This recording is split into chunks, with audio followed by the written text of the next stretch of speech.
Here we go.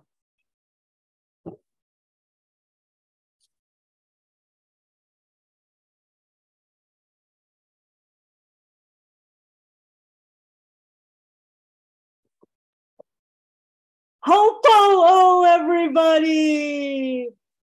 It's our holiday poetry open mic here at Cultivating Voices Live Poetry. I see my mom waving at me already. Welcome to one and all for our final reading of 2022. I'm your host for today's festivity, Sandy Yannone, here for Cultivating Voices Live Poetry. Again, always, always, always, with immense thanks to Kim Ports-Parsons and Don Krieger and every single one of you joining us here on live here in Zoom and on Facebook. And of course, if you're watching a little later, thanks for tuning in to our holiday poetry open house, or otherwise known as Ho Ho Ho, or Ho Ho Ho, our holiday poetry open house.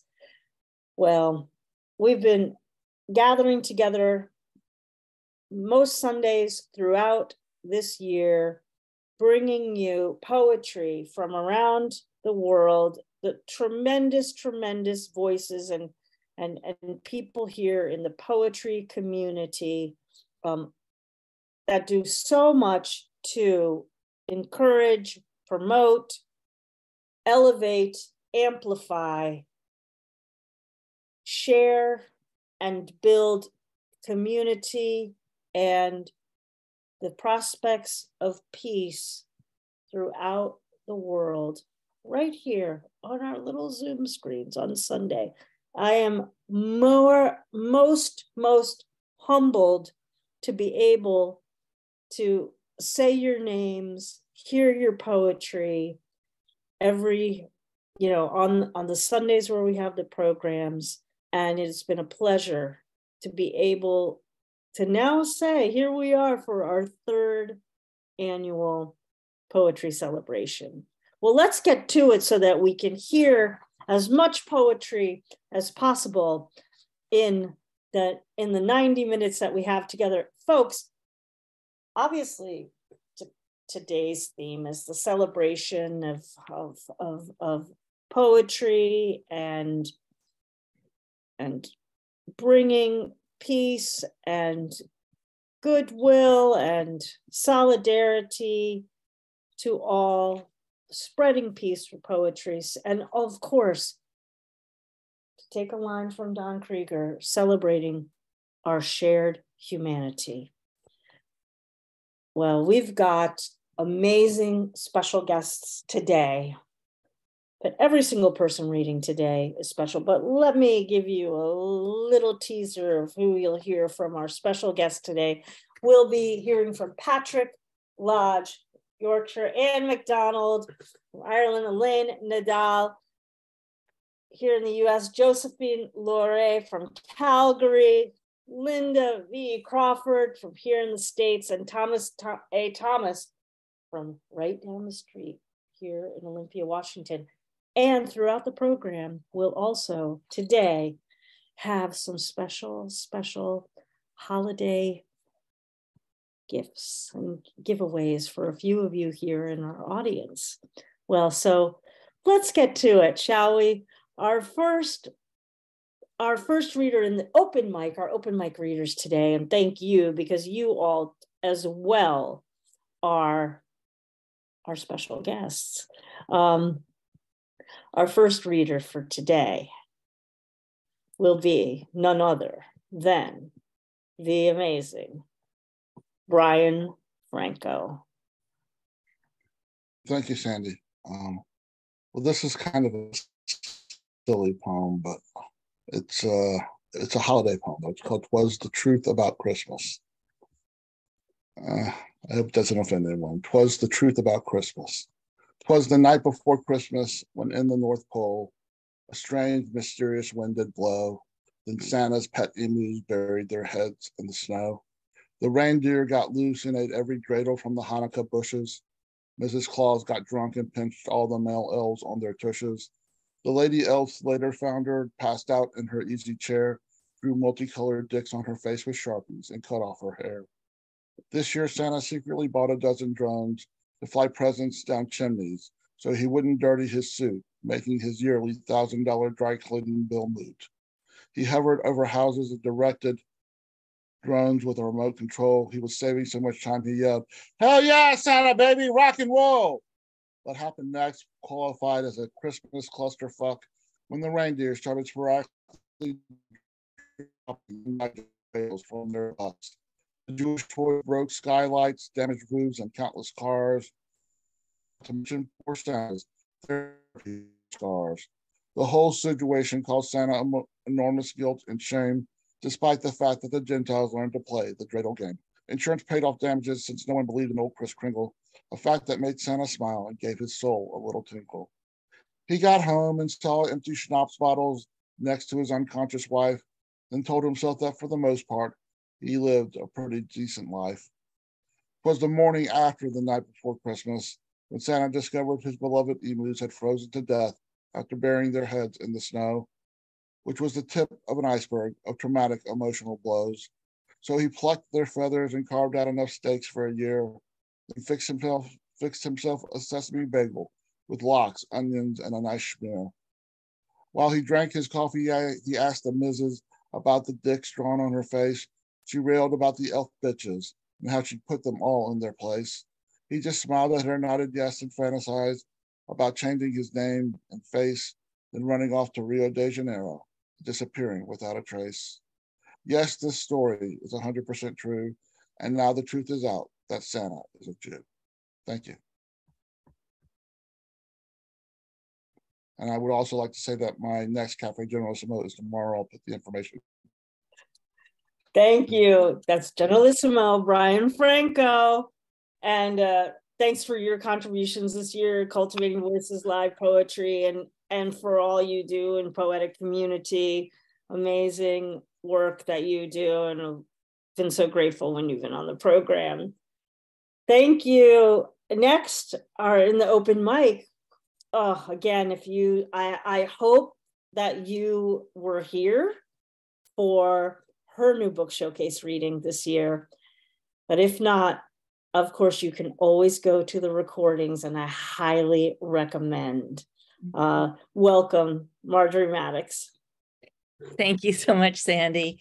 This is another poem from Begin With the Question, one of my newer books. And this was inspired by a quote from Leonard Cohen. So, Traveling Man. I'm hearing some background noise. Can you hear me? You can hear me? Okay. A traveling man. He was just some Joseph looking for a manger. Leonard Cohen, Stranger's Song. 70 plus sandal stepping, donkey plodding miles to that hilltop town on a ridge near the edge of a desert, spread with the disbelief of all his neighbors. No gambler, though that's what the others claim. And yet this Joseph, even after the catcalls of no room, and still convinced of the predestined roll of dice chrismated with miracle, keeps walking with his, not his woman, forever strangers in this hometown that will not welcome them, will not lay them down to sleep. The midnight music, merely cows lowing, merely the jazzy constellation of stars. Thanks. Wonderful. Reminding me, thank you so much, Marjorie. Reminding me, of course, of our beautiful, beautiful, beautiful Poets Focus that we had on the theme of stars to begin this month of December. Thanks for evoking that and bringing that back. And we'll look forward to seeing and hearing more of you, from you in 2023. Well, our next poet, I'm so glad you're here on the open mic. Marcella Remund. Happy holidays to you, my dear friend. Oh, thank you, Sandy. It's really wonderful to be here.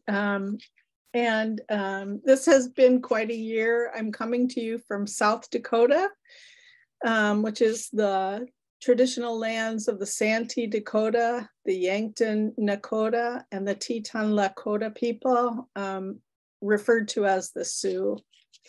And I have a little poem about winter because we're in the deep freeze here too right now, with piles and piles of snow. And while most people hate it, I really kind of love winter.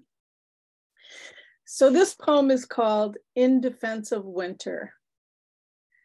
In the sudden, perfect quiet, people with their constant nervous noise retreat inside.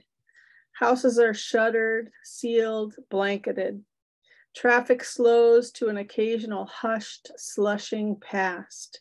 But even then, car windows are rolled up against the wind, and the human barrage of talk, talk, talk, the radio's thump, crash, whine, safely sealed away.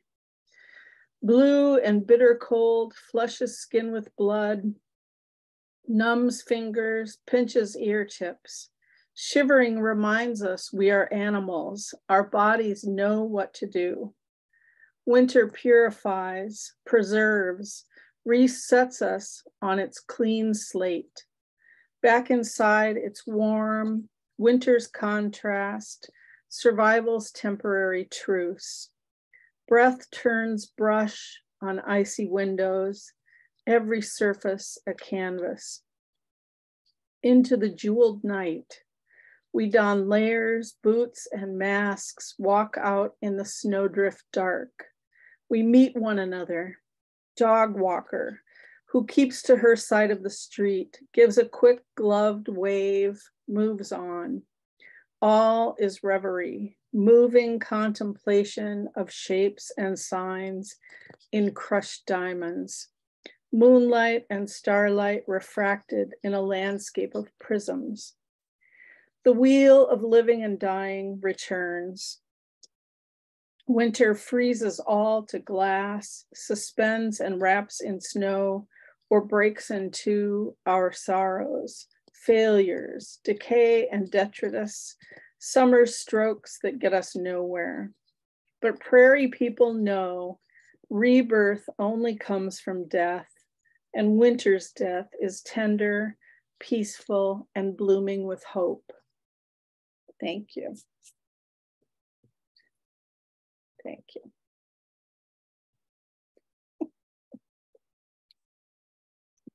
That's beautiful poem from Marcella Remund. Marcella joined us also here many, many times, and we also featured you in the New Book Showcase. Everybody, feel free to put links to your books, to the publications you put out, your upcoming readings, reading series. Please feel free to put those in the chat. And of course, always feel free to post those things as well to Cultivating Voices Live Poetry with us on Facebook. And a reminder, the chat here in Zoom is very active. But as we always say, send the love to everybody, and particularly today, it's our Cultivating Voices Live Poetry, ho, ho, ho, our holiday poetry open house here on the cusp of Hanukkah. Beautiful. Well, I am so grateful for our special guests that we've had assembled here today.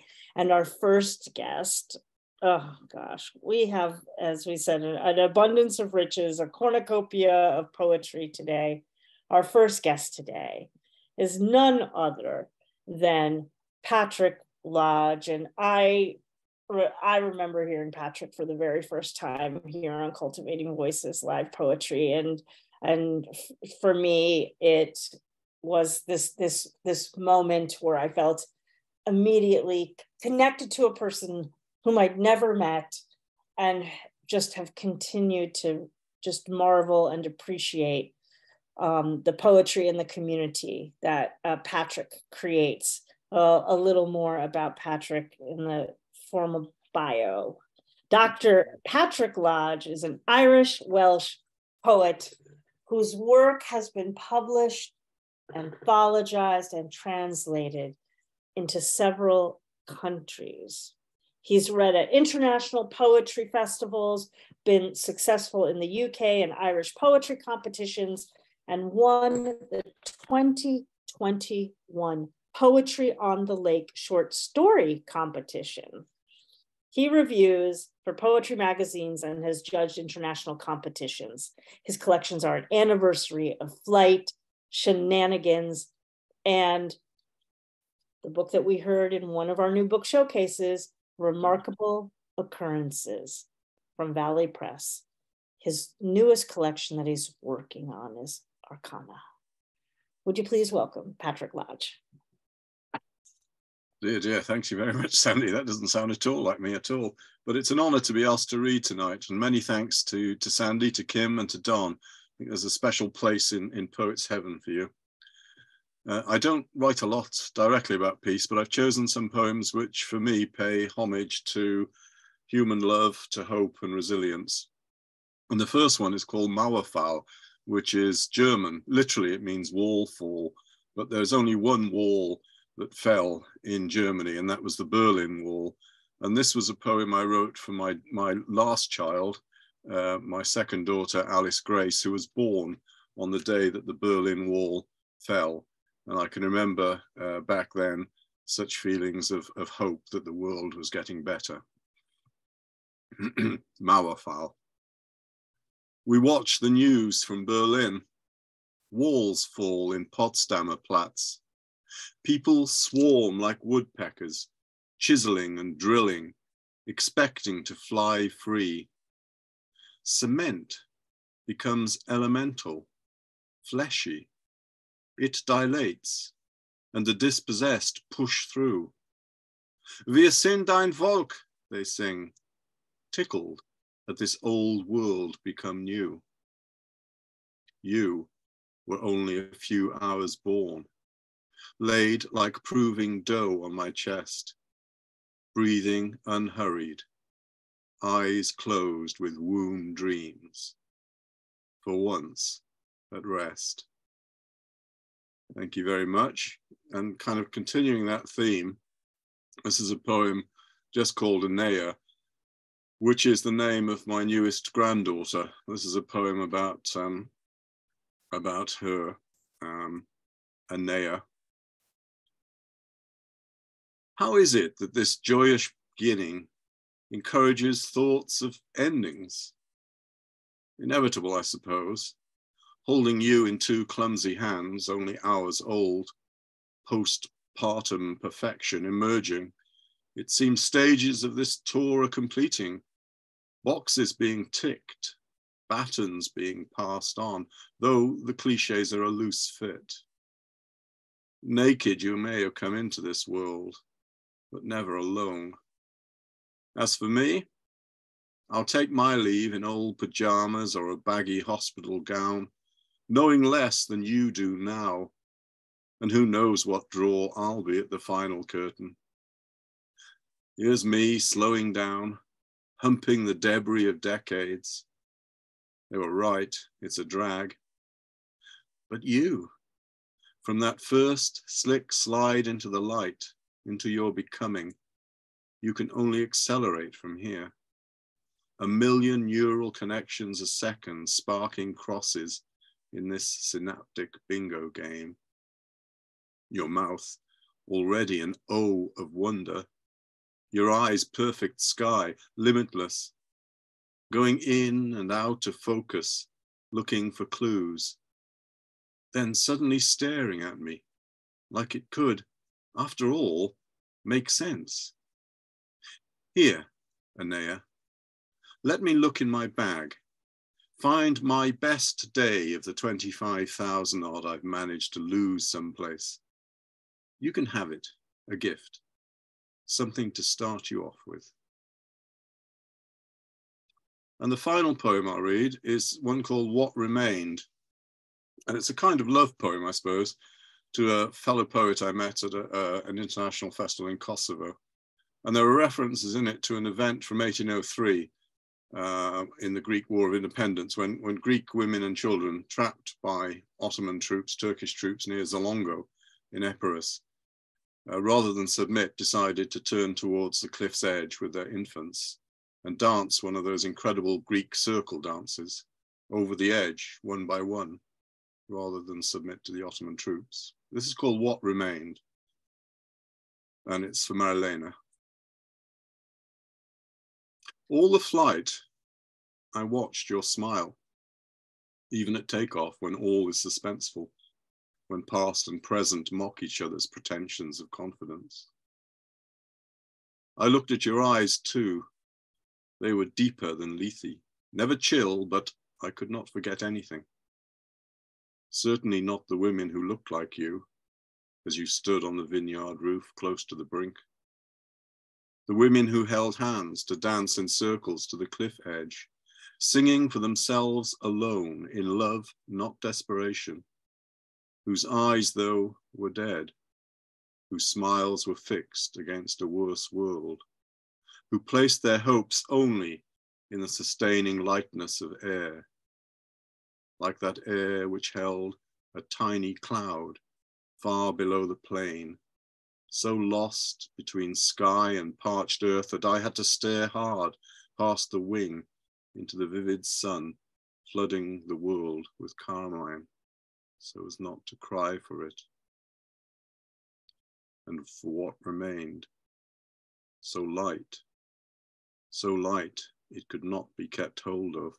Arms had tried, as if it was heavy and dense, but must, like all love, eventually be free. Thanks very much, everybody, and thanks particularly to Sandy, Kim, and Don. Thank you. Happy holidays to you, my friend. That's Patrick Lodge with his poetry of remarkable occurrences. It's a remarkable day when I get to hear your poetry, of course. Again, happy holidays to you. Well, folks, today we've got a few gifts for some folks in our happy audience today. Indeed, so we do, Sandy. We do. Go right ahead, Kim.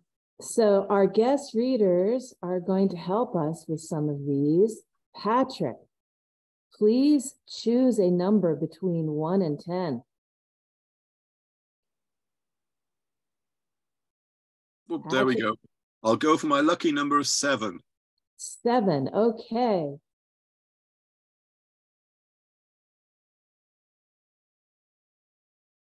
Our first gift goes to Patricia Carragon, and it is a gorgeous copy of December, the fall-winter issue, a literary magazine since 1958.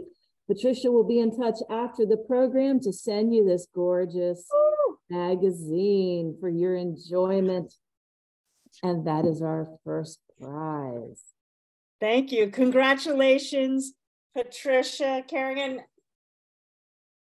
I love that we're able to gift some things today to audience members here and in Zoom. And I love that our first is a literary journal for the month of December. I just absolutely love it. It's perfect because here we are for our poetry, our holiday poetry open house here on Cultivating Voices live poetry. Live is always, always the operative word. And this, of course, is what we always aspire to have, like just on the edge of our tongues and then on the cusp of our ears, we get to hear poetry live. You've seen so many performances here that are performances, and grateful every week when we get to see something that it's really different than when we read it on the page. So let's get back to our holiday poetry open micers. And for our next round in the open mic, we will begin with the amazing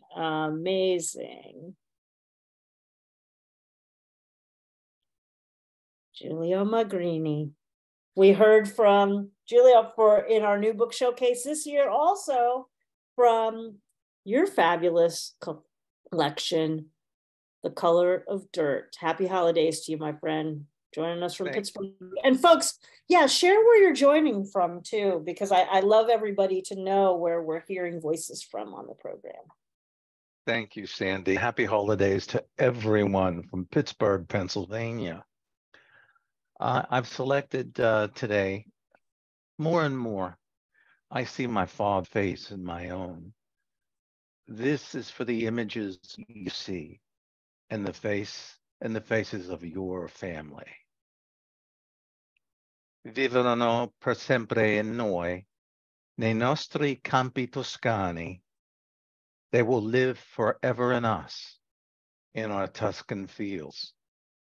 My every sneeze, a revelation.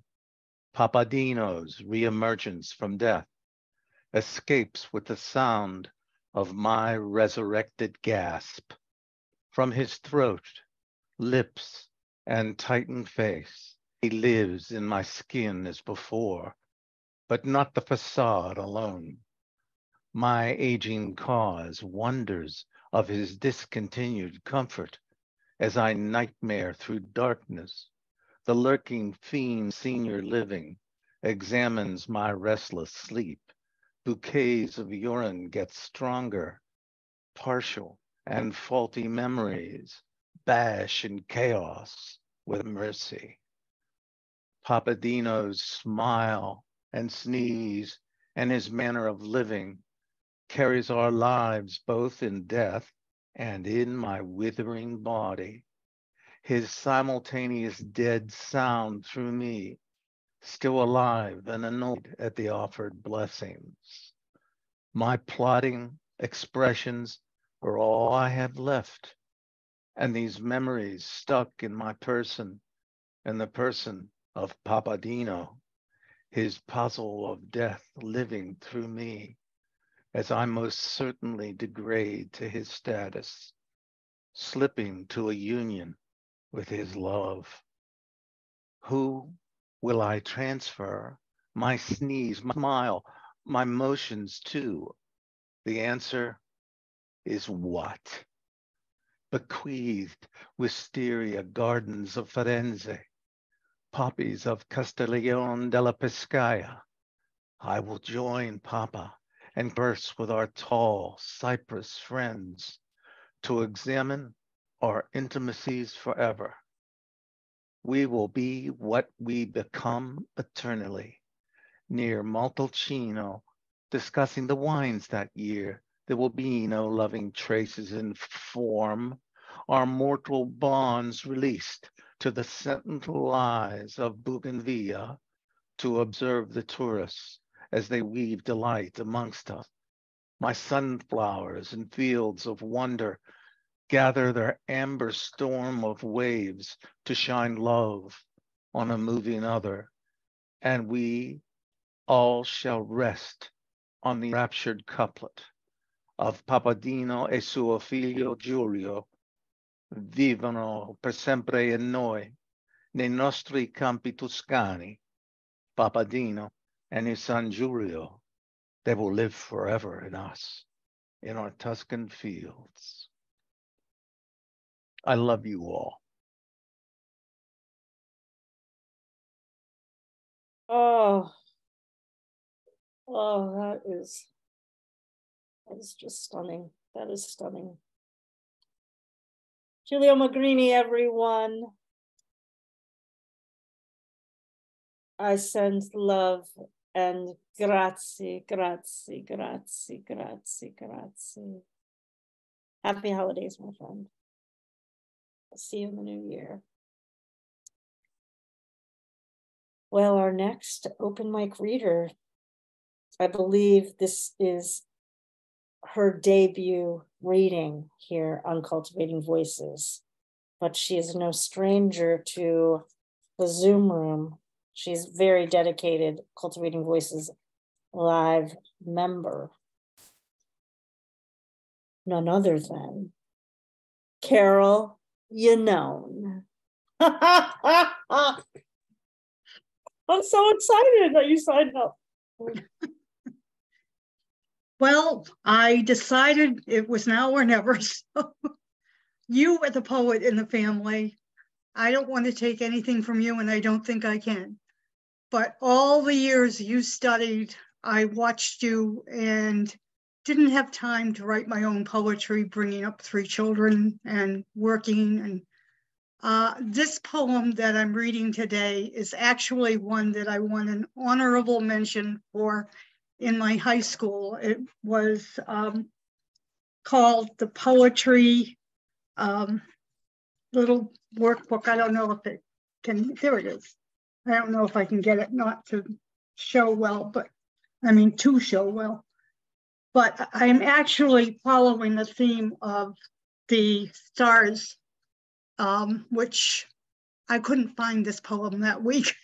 So I'm going to read this. It's a very short one. And I also want to tell you, I'm coming in from Old Saybrook, Connecticut, which is our home. And it's very cold here, but at least the sun is shining a little bit. This is called Dark Night. And I just changed the page on it. There it goes. Dark night, ceaseless in wonders. Many long hours I have gazed, pondering at your stars. The showery Hyades, the glowing dippers seem to sparkle like diamonds freshly cut. Dark night, fearful to me, how can I walk with only stars as guides? My body trembles in your dampness, and my fear returns with the shadows cast by the moon among the trees. And even though you frighten me, I love you still, dark night.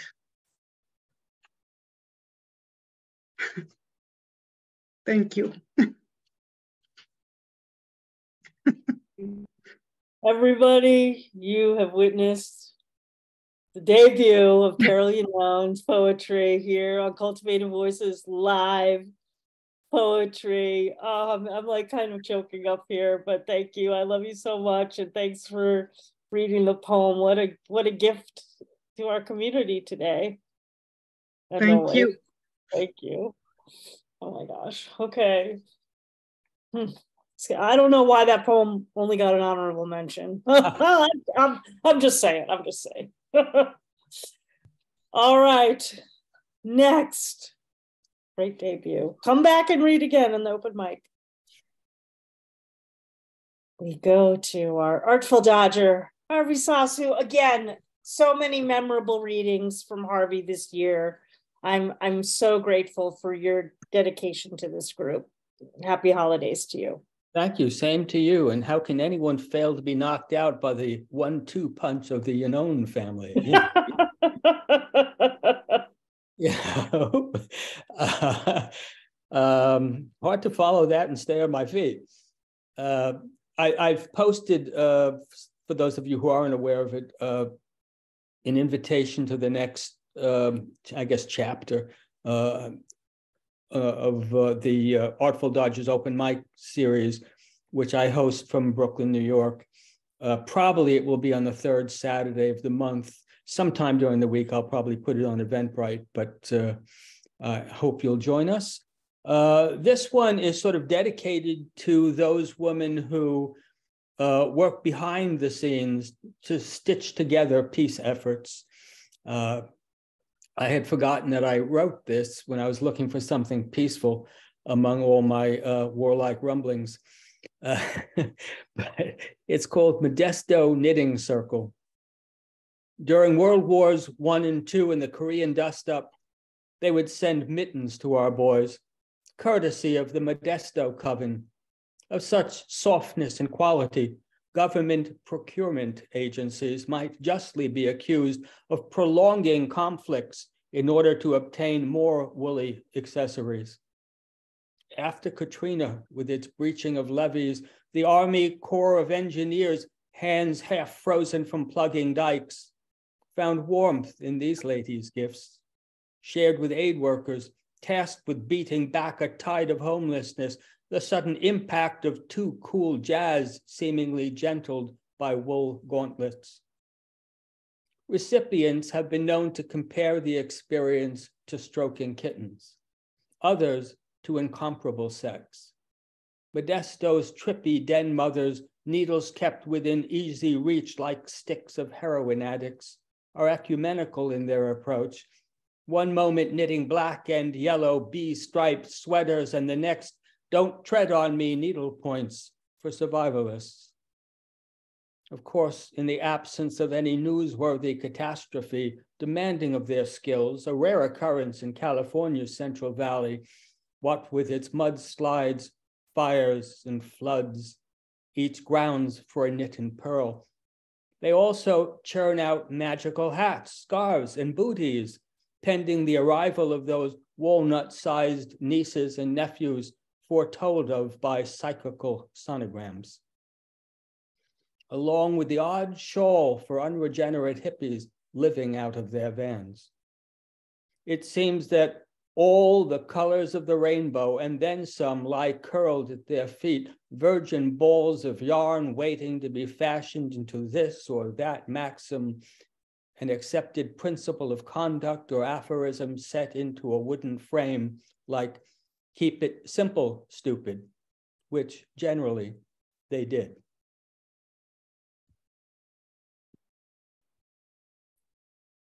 There he is, the incomparable Harvey Soss. Thank you. Everybody,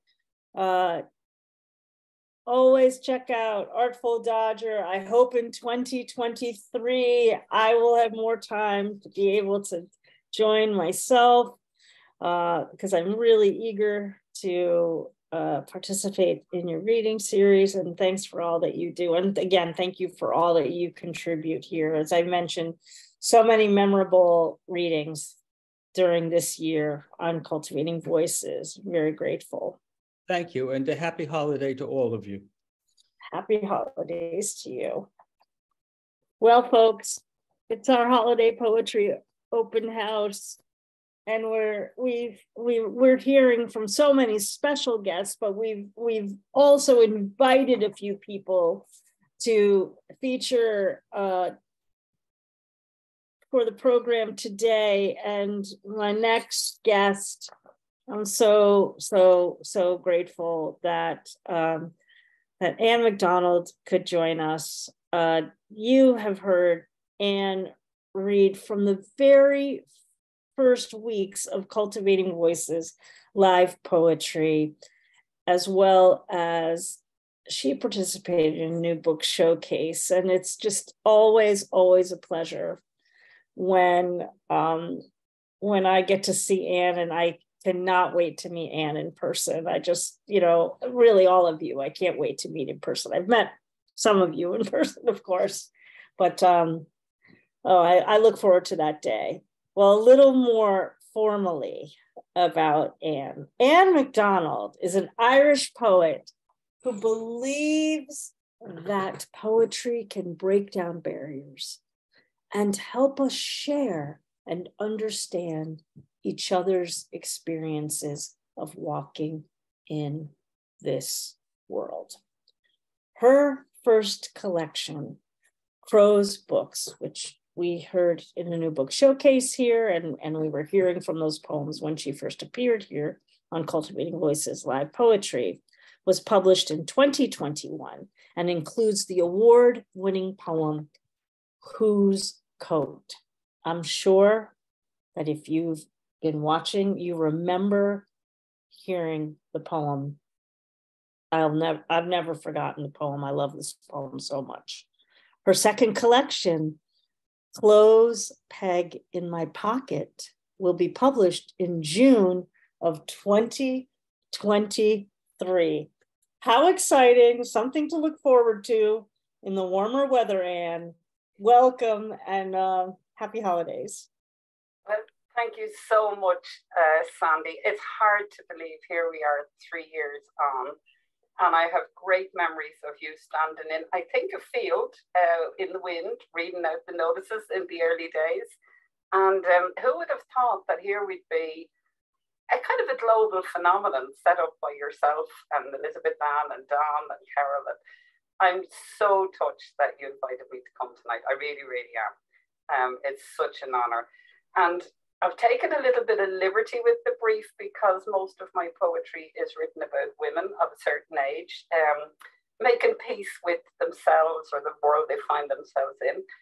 And I'm just going to do 2 poems tonight, and they'll both be in my new collection. And the first one is inspired by a neighbor of mine who was a Jehovah's Witness, and she was the most hilarious woman I had ever met. Constantly trying to convert me, but we laughed so much and drank an awful lot of red wine for the 3 years that I lived beside her. But this poem is dedicated to Maggie, and it's called Kingdom Hall Calling. In December, in her 50th year, Mary made a decision to become a Jehovah's Witness for the coming festive season. She kept her grocery shop within reason and waved at neighbours who stopped to read the card tacked to the front door, heralding the cancellation of Mary's Christmas. This year, there would be no tinsel tat, no tree to shed its spines across the carpet, clogging up the Hoover, no cards from people never seen, not being a consumer of stuff she didn't want, and definitely no chocolate roses in a tin, they being a million sins at Fat Club. Her house and mind would instead, she thought, focus on quality time without the sugar. Therefore, there would be no socks, jocks, bath sets, nest of easy peelers, no sprouts from Brussels, slopped onto gravy on a plate, and at the front gate, a sign addressed the postman directly saying, no cards here, but all junk mail and bills, welcome. It was a witness at Mary's Fat Club that sparked the idea, not the finding of Jehovah's so much as the shedding of the stress, the spending, the never-ending putting up and taking down of plastic angels, tinfoil baubles, or balding birds with claws of wire bent with arthritic years of gripping the aforementioned tree. Listen to me, Maggie had said. Are you mad, Mary? We don't do Christmas. The lights went on in Mary's head. She said, do you know what, Maggie? This year I won't either. So neither women wasted hours wrapping crap for people who didn't want it, trying not to cry when adding up the bill. This year, Maggie, she said, I swear I will spend the day in silence or in nature or learning to play the ukulele by tutorial on YouTube. Maggie handed her a copy of The Watchtower. Bolognese will do for dinner. Garlic bread's a surefire winner, being a family tradition in our house for the curing of hangovers. No bobbled festive wool pullovers with scalded Mary's underarms doing nothing for her figure. And truth be told, she knew every year she needed a size bigger. Why did she not think of this before? Maggie pushed some leaflets through the letterbox of the front door. So for the festive season, Mary signed her name as Rachel, kept her money in a tin, and rang the new year in from the comfort of her home, being perfectly happy alone and smiling as the first baby born in Ireland made the paper's front page. A little girl, screaming with incandescent rage at the state of the world she'd arrived in and the job she had ahead of her. Exhausted mammy smiling for the camera. They called the baby Saoirse, the Irish word for freedom. And I'm just going to read one short poem for you now, based on every phone call I've ever gotten, and I'm sure a lot of the women among us, I hate to be sexist, but I think they might identify with these kind of phone calls, or maybe not. And this is called Dear Billy. Hello, Billy. Hello. What do you want? I can hardly hear the phone. I've just sat down. Are you finished work? Are you coming home? Hi, Marge, if you're putting the wash in, I'm not. Yeah, but if you are putting one on later on tonight, Billy, I've just poured myself a fucking vodka and white, and how come every single time you ring, you ask me to do something? Marge, can you not put my jeans in the machine? There's a lotto ticket in the pocket. Dear Billy, I hope you are well. It's very hot here. The beach is lovely. Sorry, Marge. Thank you very much, and have a happy, happy Hanukkah, happy Christmas, and a peaceful New Year. And thank you again. That's Anne McDonald, folks. Thank you, Anne. Again, so grateful for your participation and your just steadfast devotion to Cultivating Voices live poetry. And, you know, and like so many of the poets that join us from Ireland here on the program, like, and real, of course, from everywhere, all over the world. But when we first started, because I published with Salmon Poetry, that was, the poets were mostly on my Facebook page, and I had had a combination of American poets and Irish poets, and I'm just so grateful for the way that we've been able to cultivate and be in community with each other across the pond over these past 3 years. And while I have a moment, I want to, before we do our next giveaway, our next gift, I want to give a shout out to one particular reading series that has been going along with us, and in fact really inspired Cultivating Voices live poetry. I watched it from the beginning, and that's Lime Square Poets. And I see that, I believe that Dorsey is in the house tonight. So again, thank you so much to all that Dora and Lauren do over in Limerick and Cork, and to all of my friends over across the pond. Thank you so much for being here tonight and for being here on the Sundays that you join us. Well, Kim, shall we give another gift? Yes, and we need Anne again. Anne, unmute yourself.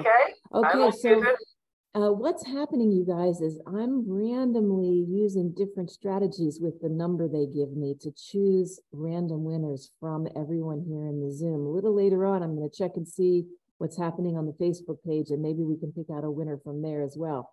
So give me any number, a lucky number between 1 and 10, Anne. Number 3, Kim.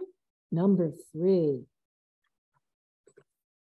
And that, my friends, is Lenora Good. Lenora, you are the winner of a subscription from Sandy to Cirque. Sandy, you want to tell them a little bit about Cirque? Congratulations, Lenora, and thank you, Anne. Cirque magazine, a literary journal for the North Pacific Rim. And the editor, Sandra Kleven, who's in the house tonight, today, one of the editors. It's such a beautiful journal of not only poetry, but incredible artwork. And I wish I could have time to just show you everything in here. They're gorgeous. The format is a large format. You're gonna love receiving this journal. It's such a special contribution to poetry. And I'm so grateful that I learned about it from one of my friends, Anya Kirschbaum, who had published in it. And then I started paying attention to it. And then I became friends with Sandy through her Poetry Parlay series. And of course, you've heard folks from Cirque read here many, many times. Thomas A. Thomas published there, and many of you in the room, I'm sure. It's an astounding contribution to the literary community. Enjoy it, Lenora, and folks, you know, support our editors during the year, and support our member editors in particular. Cirque. All right, everybody. Thanks again, Anne. Lucky number 3. Wow, beautiful. All right, folks. I must keep the program moving along. And oh, it's so great when I get to hear a voice I haven't heard for a while, and I'm thrilled to hear a poem from Rosaline Callaghan. Welcome. Oh, lovely, Sandy. It's absolutely fantastic to be here. I'm from Derry in the north of Ireland and tuning in from County Monaghan. I've also taken some liberty with the brief. I know that many of you love me anyway, but I don't have one single cheerful poem, but this one does have the theme of stars and does have the theme of our common humanity. It's called Litany of Dead Stars. Hold on, don't sleep, hold tight, my son, as we race to the place where you were born. Don't provide GPS coordinates of medical facilities to the United Nations for its no-strike list. The enemy will use it as a target menu. Syrian white helmets to Ukraine. Geneva Convention 1, 1864, the bedrock of international humanitarian law, was a milestone in the evolution of our universal conscience.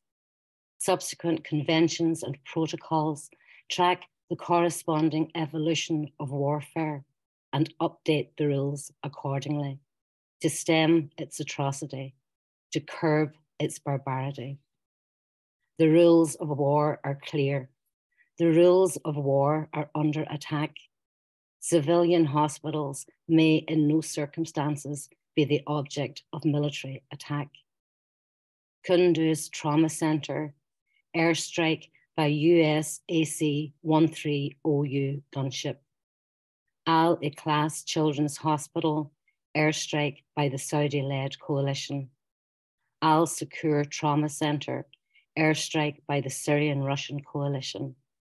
Al-Dura Children's Hospital, airstrike by Israel.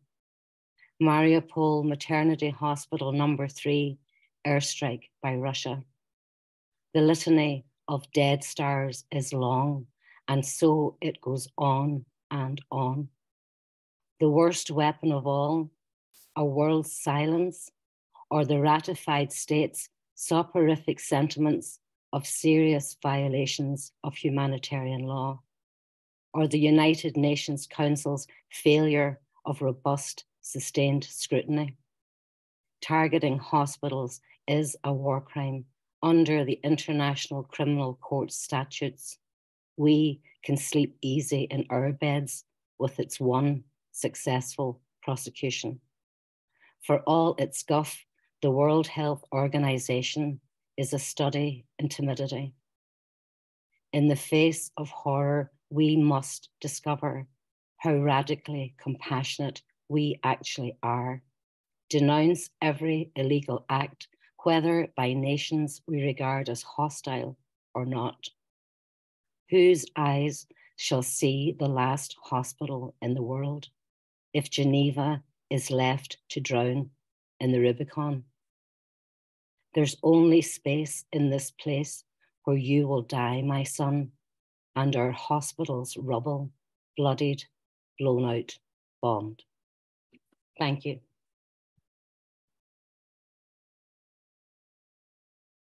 Another powerful poem. Necessary. You know, I never want anyone to apologize for what they feel, share, like, so, you know, that poem is a poem of let's speak the truth and let's be heard and make sure the messages get through as well as heard and acted upon. That's another aspect of what poetry is absolutely for. Thank you so much for that poem that does promote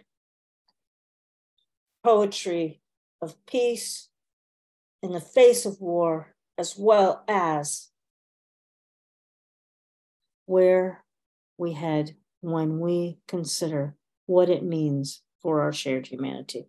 Rosaline Callaghan, I'm so grateful for you being in the program today, and I look forward to hearing your voice again with us in 2023. Thank you so much, and happy holidays to you, my dear friend. Well, next, I'm moving us along as best I can, everybody. I'm just, I'm filled with spirit today. And I can say our winner today, Patricia Carragon, is next, as well as another amazing literary citizen with Brownstone Poets. Fabulous. Thank you. I'm so grateful to know you and so glad you're here today. Thank you.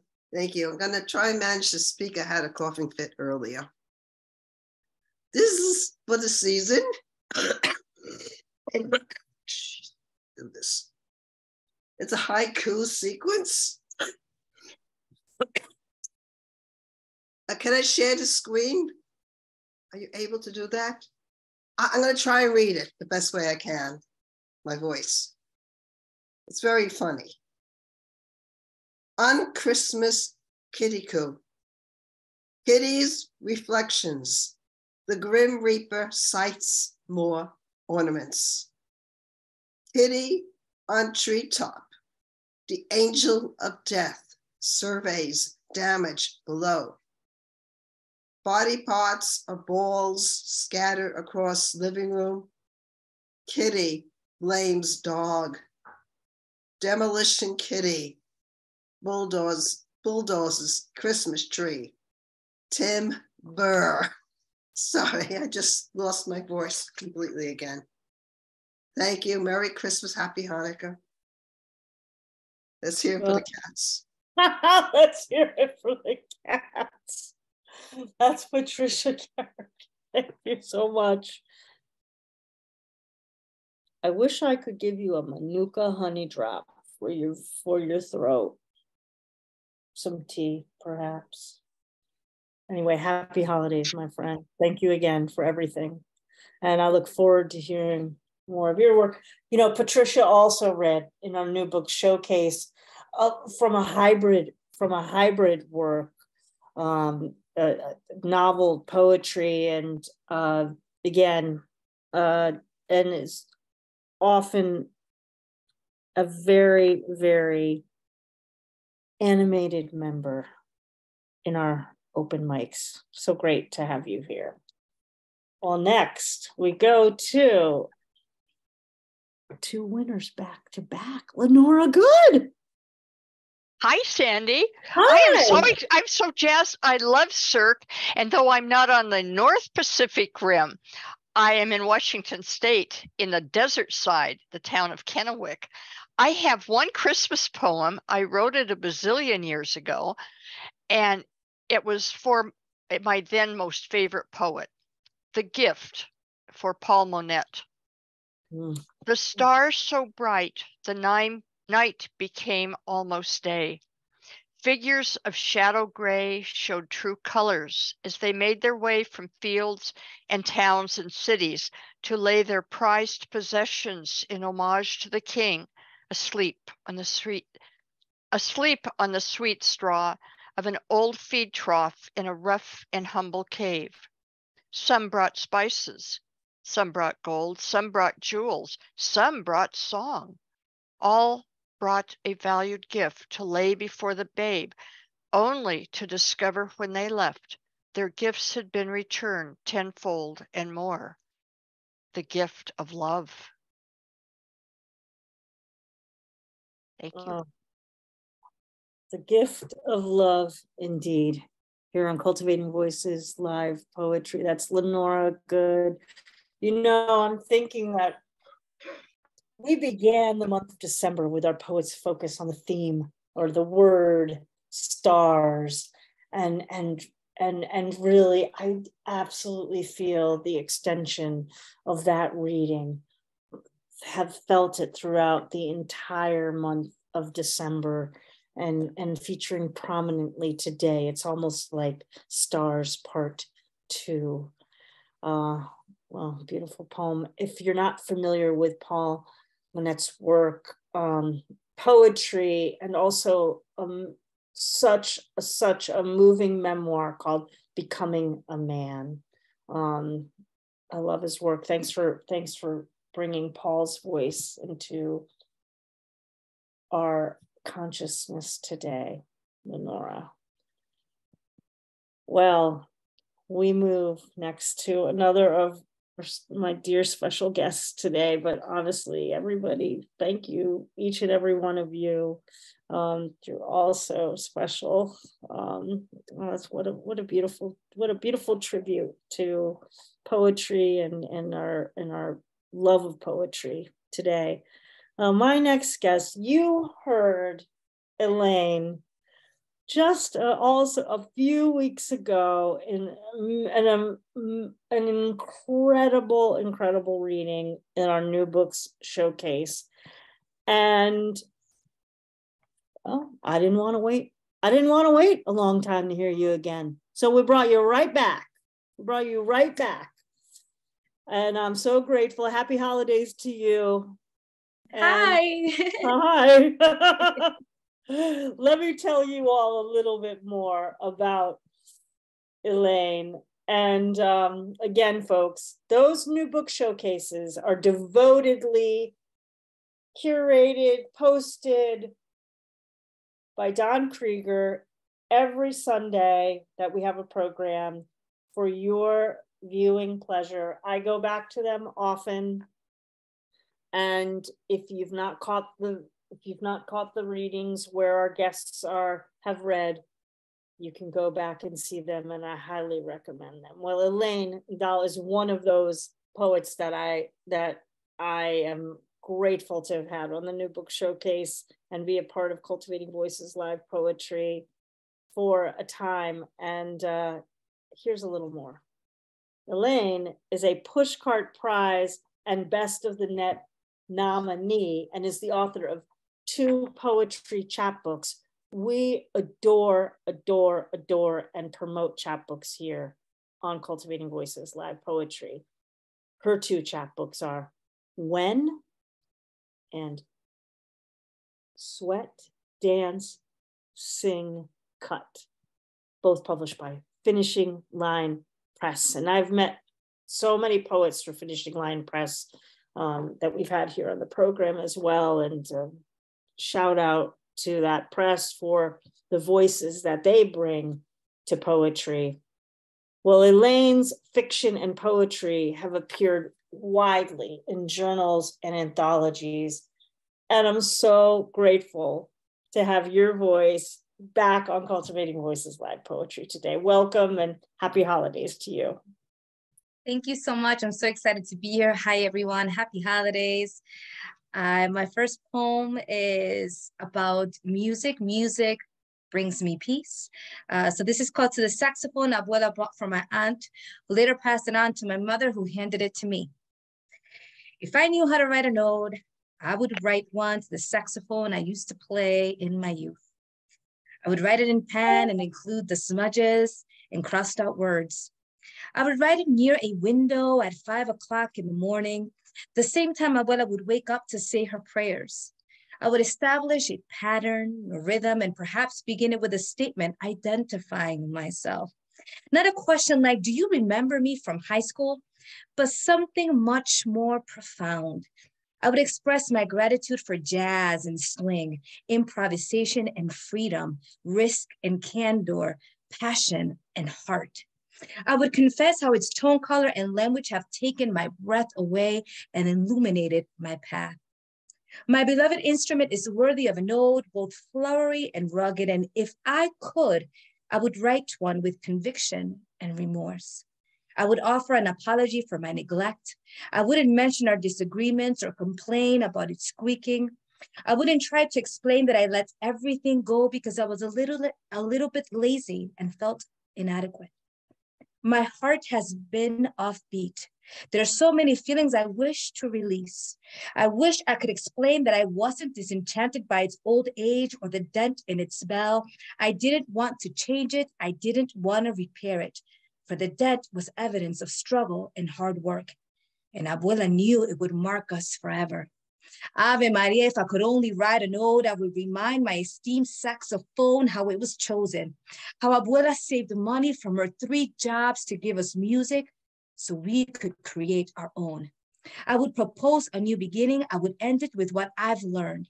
Sacrifice and perseverance bear much fruit, and deep-rooted love guides you to growth.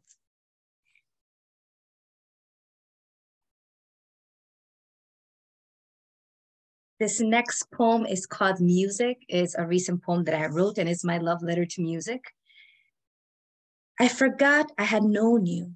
I didn't remember your ways, your body, how it moved like a snake sometimes, or a dolphin, spontaneous and playful, leaping for air. And you are air. I had known you, the manner in which you move a heart dispirited by storms. You catch the storms and they become dissonant wonders. How did I manage to live like this? The heaviness of things without your sky. I wasn't looking for you. Your embrace came unexpectedly on a cold day of thunder and lightning. You saw me off key with achy, dry bones, sitting on my sofa with too many pillows. Your eyes, finding beauty in a desert or pasture, lit up the room. A song rose from slumber and I felt alive, a little less lonely.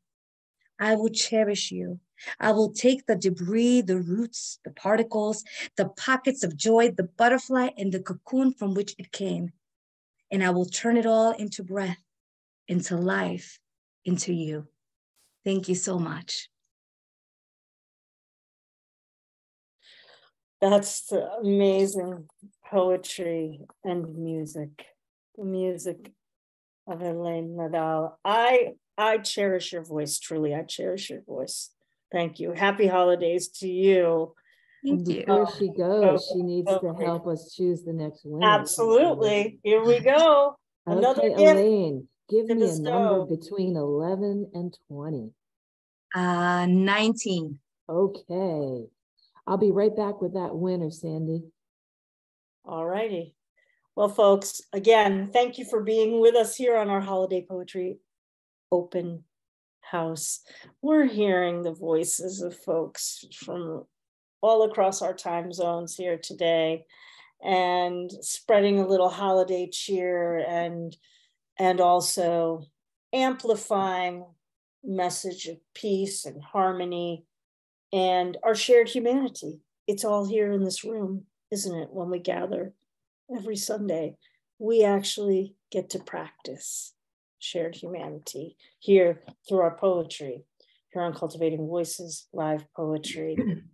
Our next winner, Sandy, is Leslie Trainer. And Leslie Trainer, you will receive another copy that we gave out earlier of this gorgeous magazine, December, a literary legacy since 1958. We'll be in touch after the program to get that in the mail to you across the pond. Thanks for coming out today. Congratulations, Leslie Trainer. Again, another poet that we heard this year many times in the open mic and also in a very, very moving and memorable new book showcase. Happy holidays to you. And I know you're going to enjoy that issue of December. Thank you, Kim. Well, anybody here with us could be, everybody here is a special guest. And our next guest in the open mic is one of my Poets on the Coast sisters. I love this woman so much. I'm so glad. And we began the year with a new book showcase from Mary Ellen Talley. I'm thrilled to get to hear a poem from you today. It feels like the perfect bookends for me. Thank you, Sandy. I found I do have a poem about peace, and it's about peace in family and politics, and it goes with the theme that I think you said that Anne McDonald says poetry can break down barriers. Well, this poem hasn't been published, but it did break down some barriers, family-wise and politically wise. Villanelle to de-escalate. For my sister. 12 years between us, always affection and grace. Last bird of our flock of 4, I started out apart, yet not adrift. Though early on, our family taught what dissonance can erase. Your ruffled plumage, that glamorous smile upon your face. My 15th birthday at your house gave my confidence a lift. 12 years between us, always harmony and grace. We roosted first in Spokane until you flew away. I eagerly babysat your skittering children any day, any shift. Warning, our habitat taught that too much alcohol can erase. You and I fledged to our havens slowly, not in any race. Settled in your Arizona and Texas, my Seattle, and avoided any rift. 12 years between us, I always felt your warmth and grace. As house sparrow and Steller's jay, we shared, embraced, celebrated your and my children, remembered birthdays with a gift, though heritage harbored what family tumult can erase. Stories told as our parents approached the pearly gates, until that recent phone call veered us off opinion's cliff. 12 years between us, slam, damn, there goes grace. It's years of goodwill that family chaos can debase. Will conversation between us now seem ill at ease, makeshift? See what scolding Twitter or stiff silence can erase. Today's politics conflate fact and fear with such distaste that jarring verbal sparring makes talk's destruction swift. 12 years between our blue and tawny. Do we still have grace? Will family ties find harmony in what discord cannot erase? Thank you.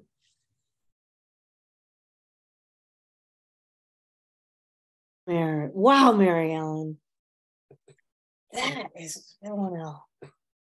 That's what Villanelles were made for. Oh my gosh.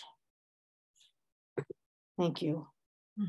Happy holidays to you. And I appreciate you so much. And I'm grateful for that poem. Thank you. Thank you. Grateful for you. Thank you. I hope to see you soon in person. Okay, folks. I mean, this is just a reading of abundance. Like, it's just voice after voice, poem after poem. And I love hearing from each of you. And I'm so grateful that Joanne James is here with us today. Oh my gosh. We get to hear a poem from Joanne, right? Thomas clapping, I know, right? Welcome, thank you. Hi, got me to get my leopard hat out. I'm going to read a poem that after I finished it, I realized it was like my heart was answering me. So this is for all poets, and it's called I Write the Poem in My Heart. There's one word here that's called Ruyi, R-U-Y-I. It's a Chinese, used for Chinese art, and the word means as you wish. I wish I had sea green wings, ink stone pond, flying tiger, spirals. I wish I drove a UPS truck. Avalokiteshvara, may we dwell in compassion. I wish the cicadas would reveal themselves. I wish my jade heart was exposed, red sun, mercy, to live another 1,000 years. I wish you were here. Scatter the ashes under the bonsai tree. I wish I was a mossy stone wall. Those raven dreams of extinction, a fish suddenly leaps. Nothing is difficult. I wish I was a loaf of wonder bread, love and spirit and fairy tales. I wish I was a bartender in a dive bar. There's no calendar in these mountains. In 1,000 hills, birds have ceased to fly, thrumming. I wish to read Moby Dick all over again. Ruyi, as you wish. Ruyi, scepter, white nephrite, orchid, chrysanthemum, croaking frog, croaking. Countless footsteps have disappeared. I wish I had a PhD in philosophy, rock, crystal, lion. Oh, I wish all the elderly had bouquets of flowers. I wish I knew Yiddish. Disappearance.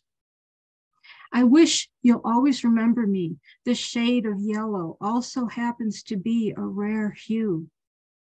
Shape that suggests a bird-like creature away from the familiar world.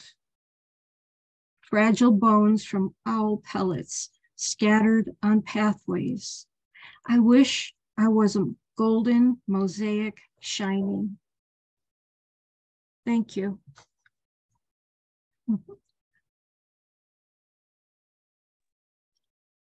I write the poems in my heart. And I felt the poem in my heart. You wrote the poem in your heart. I felt the poem in my heart. That's Joanne James. Another thing I truly, truly appreciate when we gather is that ability for certain poems to hold a space as possible prompts of ways that we can write our own poem. You know, so take a page from Joanne and use that litany of I wish, I wish, I wish. And I think each of us could write a uniquely powerful work based on when I write the poems in my heart. Joanne James, thank you so much. Happy holidays to you, my friend. I'm so glad you were here today. I love that poem. And if I could, I would grant you an honorary degree in philosophy today. What a gift. What a gift. Well, our next poet, again, I love these folks coming out from everywhere to join us. You've heard David Brydges read with us a number of times. Also, we had a beautiful new book showcase back in time with David as well. And I love it when we get to hear David's voice. So thank you and happy holidays to you. Thank you. I'll grant Joanne an honorary degree in Poetics of the Heart. Thank you, Sandy, and thank you all the readers who have read and who will be reading today. I'm David. I'm coming from Cobalt, Ontario, Canada. My mom died in 2007, and she very much loved Christmas. And so it's been kind of lonely since she has passed away.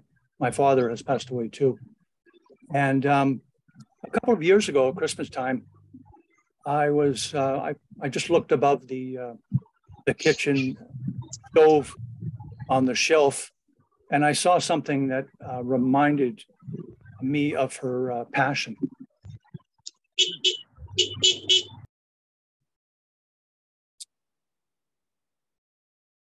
The vintage cookie can.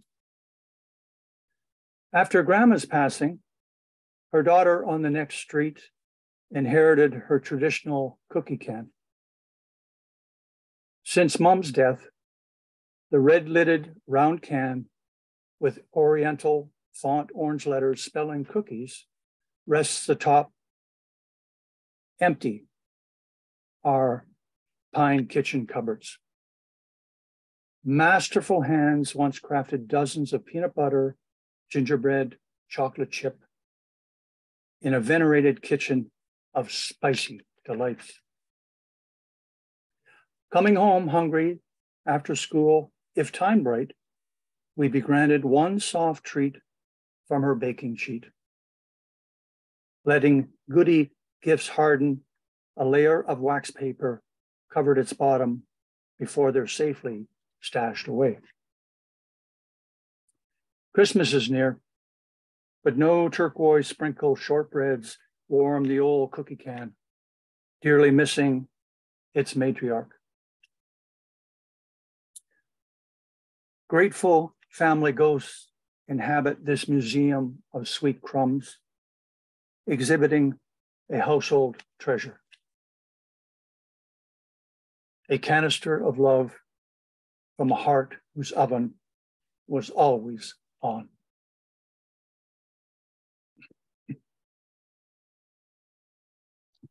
That's a beautiful, beautiful poem. Oh, I love that poem. I actually have the cookie jar here. That was our childhood cookie jar here in my kitchen.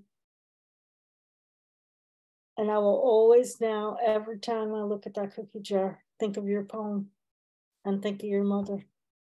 That's what poetry does, right? It connects us through our spirit to others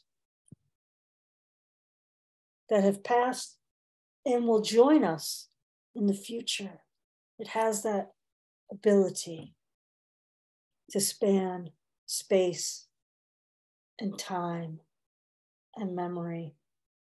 I love that poem. Thank you so much, David. I'm sending you just the warmth of the season over the miles to you. Well, next, I get choked up now.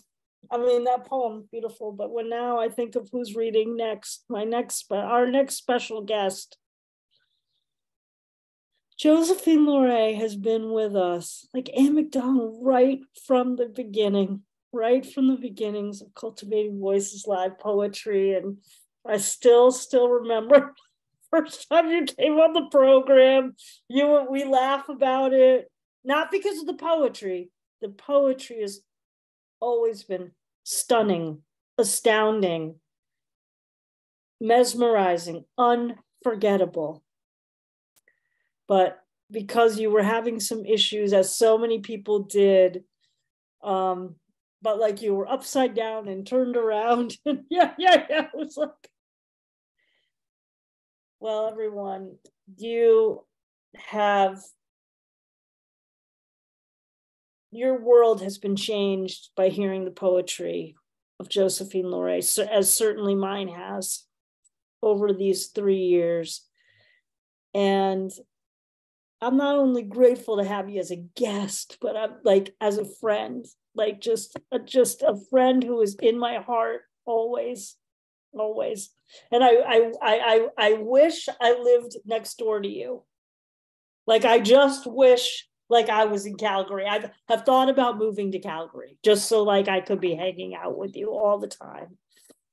So a little bit more on this about this beloved person, formally, poetically. You know, I can gush on about everybody for hours, as you know. So, but it's very genuine. So here's the formal bio, though. Josephine LoRe is a poet in this diamond world. She has read on stage and in global Zoom rooms. Whoever would have imagined we'd be putting that in our bios? And yet, that's what we're doing. And her poems have been put to music, danced, integrated into visual arts, and published in anthologies and collections on 4 continents, 14 countries, and in 4 different languages. Josephine has 2 collections, Unity and the Calgary Herald bestseller, the Cowichan series.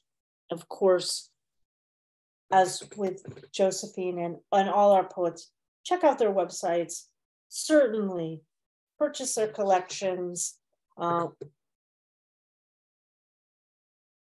heart overfloweth for you, my friend, today. Thank you for being here. I really mean it. I mean, I really mean it for everybody, but I'm just, yeah. Stop because I'm going to start crying. Thank you so much. Thank you so much for the invitation. I would have been here regardless of the invitation, but thank you so much. And I feel like this is a way for us to get together right before the holidays and celebrate with the poetry family. So I'm really, really honored to do that. I created a piece for today. That's the last one that I'm going to read, but I do have a small suite of poems. I'm going to start with Ink and the Moon. And I usually say, I'm living in Calgary, which are the ancestral and traditional lands of a number of Indigenous peoples.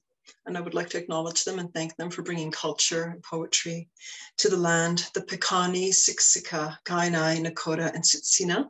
And for those of you who are not sure where Calgary is, we're just above Montana. My first piece is called Ink and the Moon.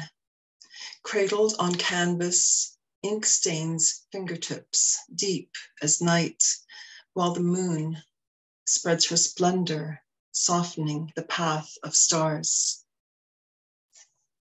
The second that I would like to read is about a personal kind of piece. My father passed away this summer, and it's a visual poem as well, so that's what it looks like on paper. And it's called Liminalities. My sister held your hand as you drew your last and told me your touch faded finger by finger until only in her pinky and then gone. But Papa, I feel you differently. In dawn air drawn into lungs, newborn sky. Strisce di bianco in un cielo azzurro, wisps of white in an azure sky. A flurry of sparrows rising up into beech tree and echoing your whistle, il frischetto del cardinale, the whistle of the cardinal. And just a little a footnote to that one. I don't know if it's just an Italian tradition, but my dad had a whistle. So if we're ever in a crowd of people and we kind of were separated from our parents, we'd always know where our dad was. And when I was in Toronto, where my parents lived, just coming up to my father's passing and after my father's passing, I would hear the cardinal, and we don't hear them in Calgary. So I think he's my dad's spirit animal. A few more that I'm going to read with you. Dreamscape. Blue horses hiss in fields of high grass as feathered fish fly across a starbound sky. Tiger and jackrabbit waltz under a sliver of moon as constellations give chase in a wild willow wind. This same wind calling my name through time, echoing my mother's name, my grandmother's, her grandmother's, this wild willow wind calling us each to this place. The poems that I have in the collection called the Cowichan, don't know if you can see that, the Cowichan series. The Cowichan is an area on Vancouver Island, and it's anglicized form of the name of the people that lived there, the Indigenous peoples. So this one is called Cowichan Valley. Clouds carried in by a wind whose song is born of lodgepole pine, Sitka spruce, hemlock, born of a whisper, passed from stand to stand until the trees all join in melody, adding their voices to the harmony, ferns and moss a contrabasso to the song, a symphony carried by wind. Clouds thick as down tuck up to the chin of these wooded slopes, whispering a forgotten lullaby.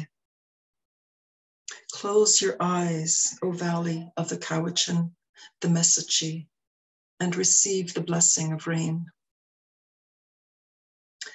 The next piece again is a nature-based poem. I guess that's where I get my sense of serenity. Dragonfly, field flower blue, forget-me-not sprouted in a sway of grass, a seed hither blown. Dragonfly skims the surface of the pond I once lived.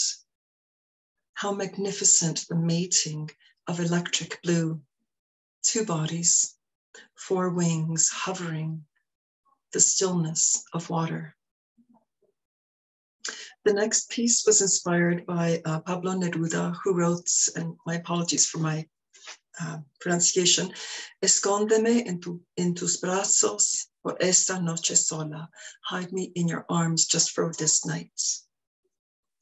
Hide me in your arms from the clawing hands of time. Still the pendulum. Let the world spinning stop. Your heartbeat keeping rhythm to our love. Eyes convey words that no human ear can hear. Fingertips trace unspoken promise onto flesh. The sun goes down and rises up again as we glide our way back to the ticking talk of time. I'm gonna jump to the last one now. And that's the one that I wrote for this occasion. Winter Serenade.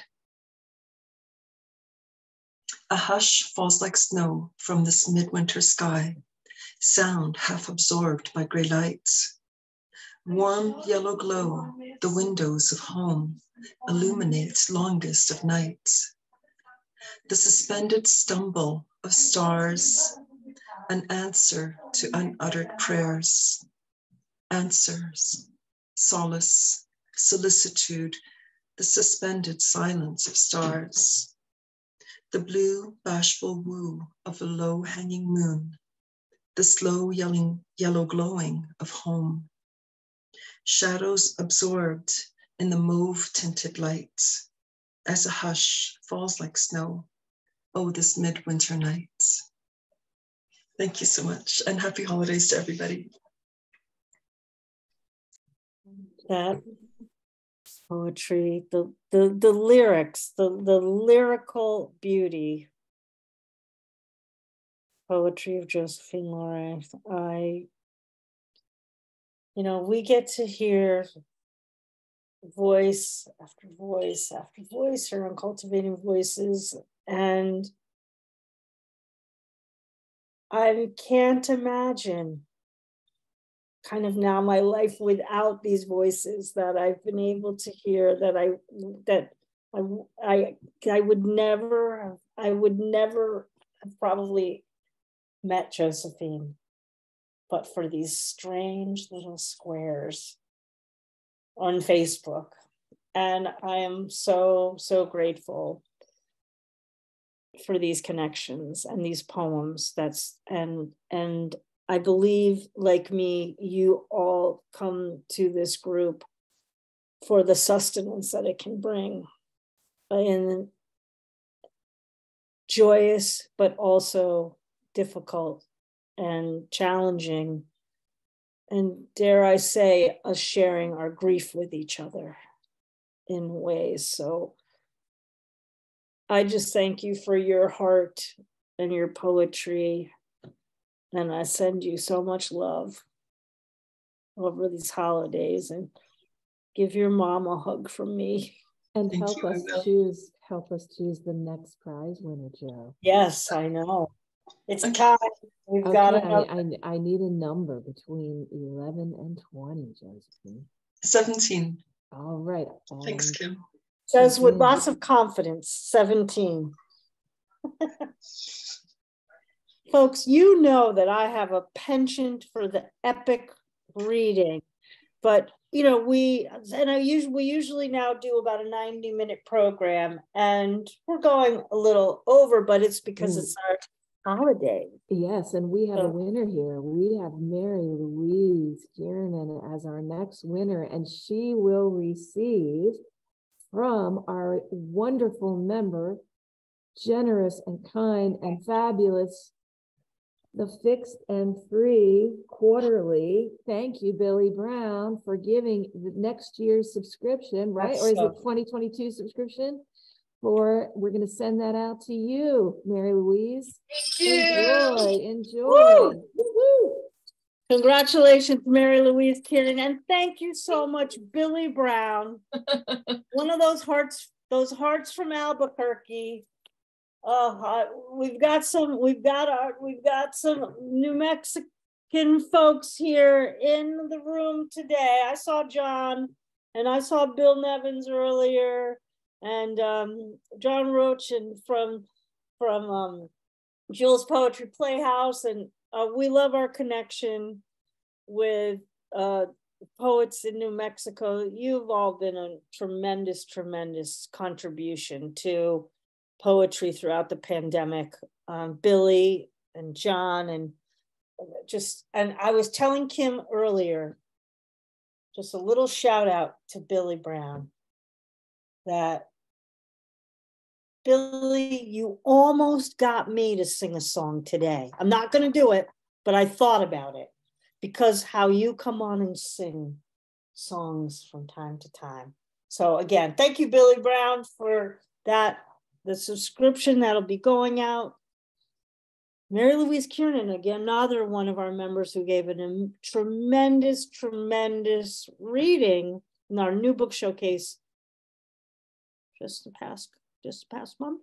So glad we're able to share the poetry with each other. Well, let's move along. Again, I know I sound like a broken record here on the Holiday Poetry Open House, our Hope reading, but we get to see performances and hear poetry in a variety of formats, and honestly, there is nothing more stunning and beautiful. It's unique what Alexandra Psaropoulou brings to us here at Cultivating Voices. And so I'm so glad that we'll hear a poem from you today, Alexandra. Thank you. And all my best to you during the holidays. Thank you. I'm so grateful for you. Can you see the graphics going by? Okay. They're looking great. Okay, just making sure. Flying 13. Always. My trembling personality, my galloping personality. Let my flaws in, let my virtues in. Battling, balancing between earthly and ideal behavior. Riding with warrior duties, flying with festive ceremonies. Ancestors and descendants, transforming protogenic instinct and barbarity into cultured, refined nobleness. All personalities becoming one. Following the smoke of Ithaca, wayfaring my own boat. Ruins behind, dreams ahead, expectations blending with sirens' songs. Punishments and rewards, repenting and enriching our voyage. Crusading, descending and descending, scarring and rejuvenating. My trembling mind, my galloping mind, let my fears in, let my visions in, battling, balancing between earthly and ideal reality, riding past fallen Troy, flying towards sacred temples, poetry and prophecies transforming missions and experiences into immortal knowledge and treasures, all minds becoming one, unadorned words enchanting the fiery dragon of the golden fleece, angels and dart all ablaze, burning down all molds, Prometheus gifting profound new templates and ideologies, lighting up matter and spirit, earth and sky.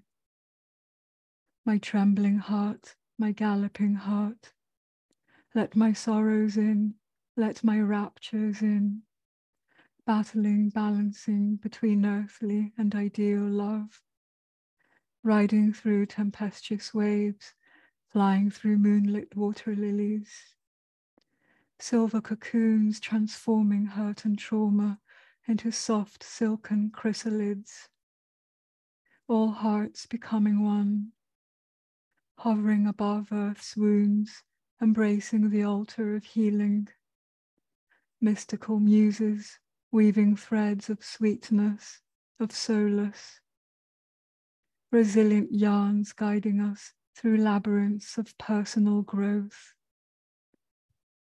initiating, elevating each journey of each relationship.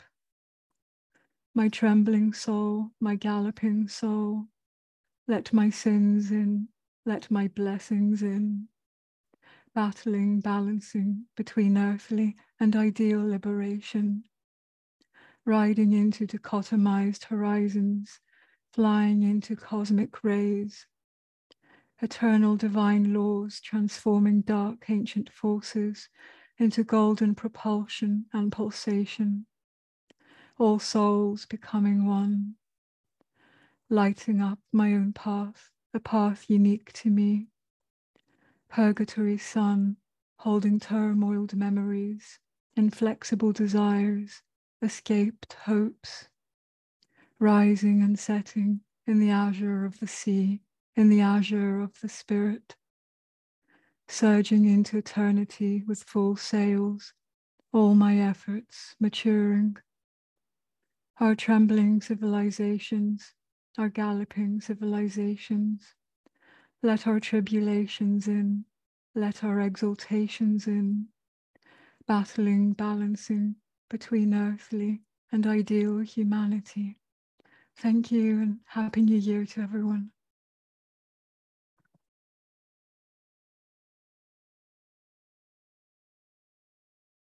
Alexandra Psaropoulou from the Flying series. Let our tribulations in, let our exaltations in. Love the Flying series. Thank you for it. It is such a perfect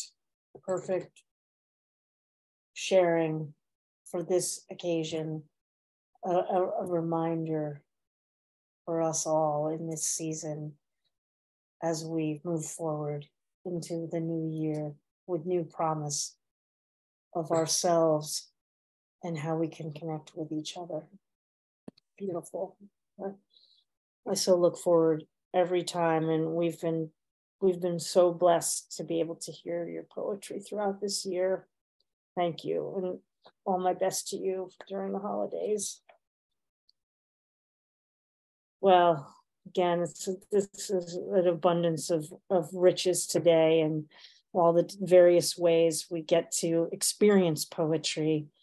I'm so grateful for our next member as well, whom we've gotten to hear in the open mic during this year.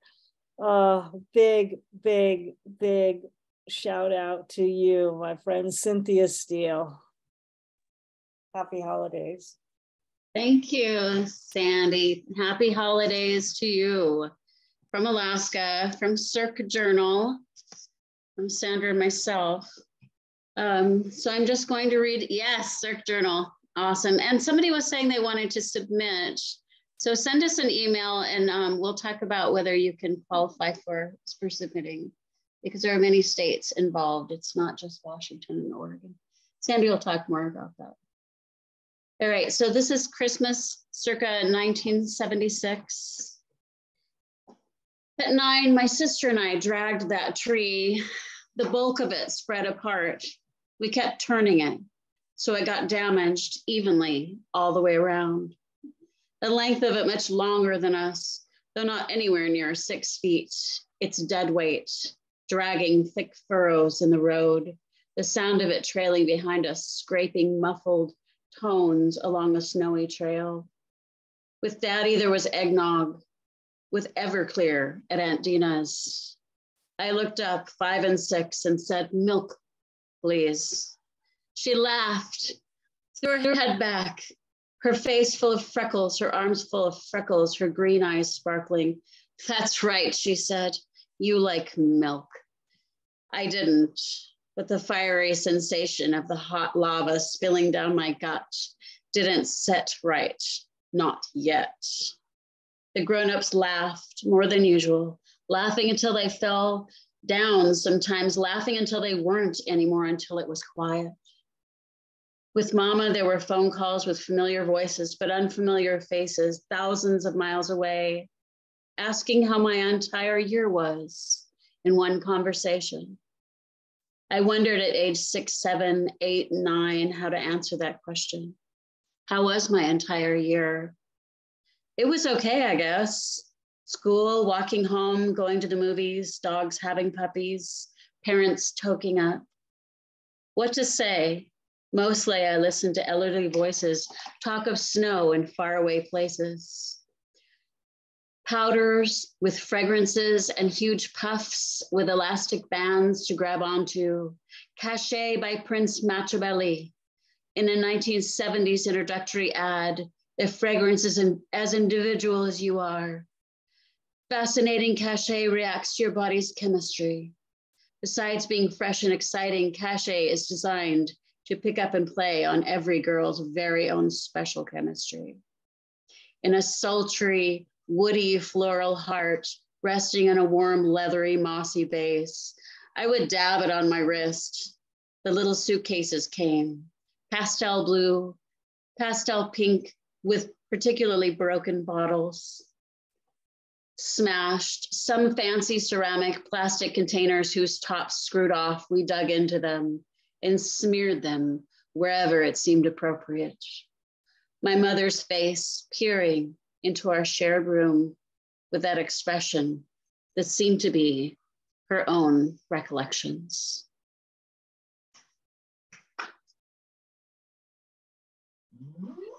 You know, the memories that some of you were able to evoke through these poems that you're bringing to our holiday poetry open house. I appreciate folks bringing your families and your memories of this particular season into the room, the intimacy of that. At this time of year. That's Cynthia Steele, beautiful. Thank you so much. And one of my absolute joys of this year was able to meet Cynthia in person, along with, of course, Sandy Kleven sitting right beside. And I love when Alaska joins us, because you don't bring one, but you usually bring 2 or 3 people with you. Double and triple the pleasure. The amazing Sandy Kleven, thank you for being here today and all the times you've been with us during the year. Happy holidays to you. So I'm up next, right? Yeah. Yes. Take it away. Okay. Thanks for all of this attention to Cirque. Great pleasure in seeing you hold the issue up. We're very close. We will have a new issue in December. This is December, so you know how close that is. You can contribute if you are in Idaho, Montana, of course, Eastern Washington, British Columbia, Oregon, Hawaii. Our Pacific Rim is a very large, broad rim. It's a very broad rim. Anyway, thank you. That was really, really wonderful listening to everyone throughout the world here today. It's very nice too. I'm going to read something by Karen Shannon.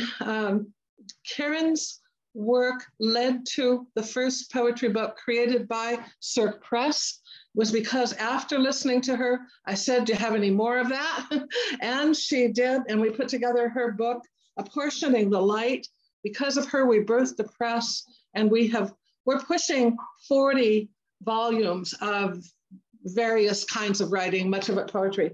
I'm going to jump right into reading this because I know we're on a time constraint, and I'm going to read it slow and carefully. This is a Christmas letter as poetry, and she really did send it out as a Christmas letter. Dear friends, this oddly snowless December, all your holiday letters arrive with the good news. A child is born, a mountain climbed, the bride's given, honeymoons in Seattle and Istanbul. From Switzerland, word comes of a new house, and from California, a surgery survived in good form, a marriage that didn't, but seems best for all, a veritable litany of this year's grace. How well we know it is the season for joy. In the story, bright multitudes fill the sky, and even the despairing wingless angels sing, rejoice, rejoice, listen. You can hear them as the year hurls past. I want to tell you everything. Sing it up country with a cold sky darkening. I would shout it across the wide plains, flat borders, where one summer night we stood ankle deep in stars, condoning our lives, and never once say how hard it is to call back that brightness. We don't write of war, or of the vacant stare of hunger, or of boats lost at sea, the death of sons, or of anything to do with borders on the other side of the world. Look, we say without irony, look at this month of bargains. You don't tell me your grief, I won't tell you mine. And we are left listening to the silences between words, and wishing hard for those we love all that is bright and joyful in this holiday season and in the new years to come. Wishing this and more for you, Karen.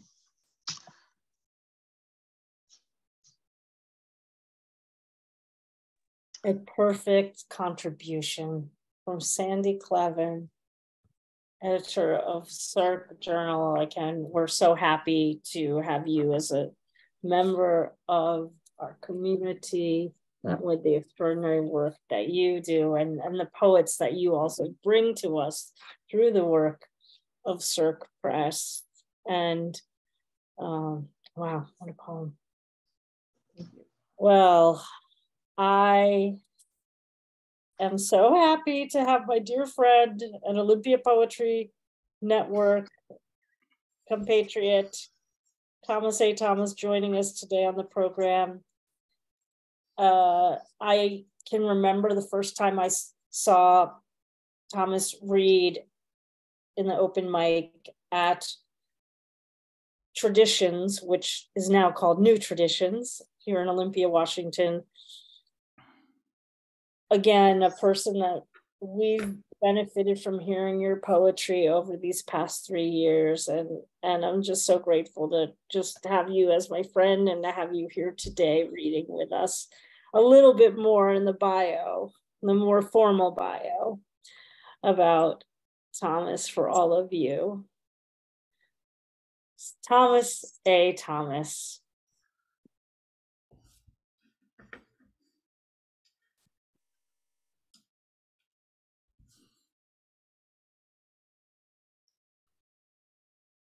joined Cultivating Voices before Zoom was a household word. His poems and photographs appear online and in print at the one, the only Cirque Journal, Gyroscope Review, Blue Heron Review, Vox Populi, Sphere, the BanyanReview.org, and FemAsiaMagazine.com. Thomas was nominated for both the Best of the Net and the Pushcart Prize in 2022. And of course, as with all our poets here, check out their websites for more information. It is the unestimable pleasure of mine to welcome you, Thomas A. Thomas, to the program today. Happy holidays. Thank you, Sandy. Thank you, Kim and Don also. Hey, and thank you, Carol, and also Cynthia. I've brought a very Ferlinghetti Christmas wish. It was a plea for peace in 1971. Christmas present, 1971. I have heard it said that Santa Claus died in an air conditioning duct just south of Lompoc, California. They tell me that temporary ceasefires are at present being negotiated in Cambodia and Pakistan, in Egypt and in Ireland, in Uganda and in Chicago for Christmas. But it's not likely, ho, ho, ho. They tell me also that the people in the slums will have at least one solid meal this year, or that the children will have toys or third-hand clothes. And I have it from reliable sources that this year's trees of aluminum and plastic are more natural than ever and even smell like pine. Somewhere I have heard that for once we should try to love one another, and that GE light sets for outdoors are only $1.67. They tell me to forget that next week they all go back to the tall and windowed crypts to shuffle papers in their sleep, and many will starve to death on Christmas Eve, and many die from bullets. You ask me if it isn't worth it to be human for a while. I think yes. But I am tired of this year's lower than ever specials and of great new gift ideas and of ideal Xmas gifts for anyone and everyone. Tired of $4.97 limited time only record album sets that capture all the joys of Christmas, and of watching men carve the flesh from each other, strangers cheating strangers. And most of all, I am tired of wars where nobody is wrong, and I am waiting for the everlasting light to shine, and for the peacemakers to be called the children of God, or of Buddha, or of the sun.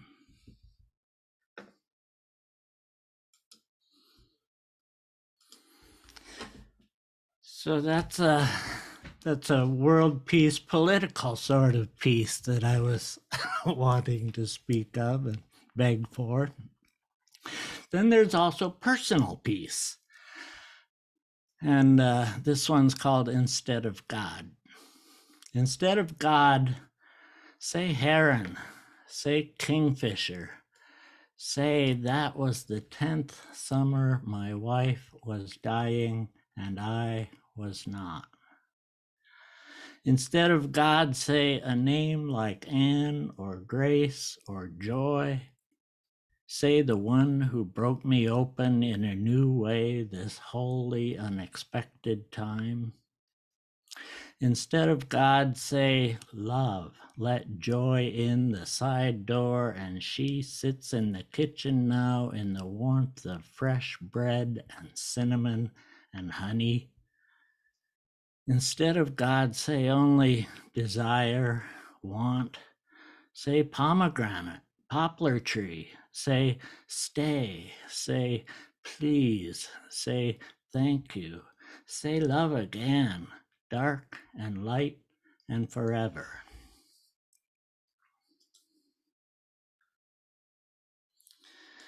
And one more, if time allows. This is more the Piece of Wild Things. That time by the river was about the stars, too.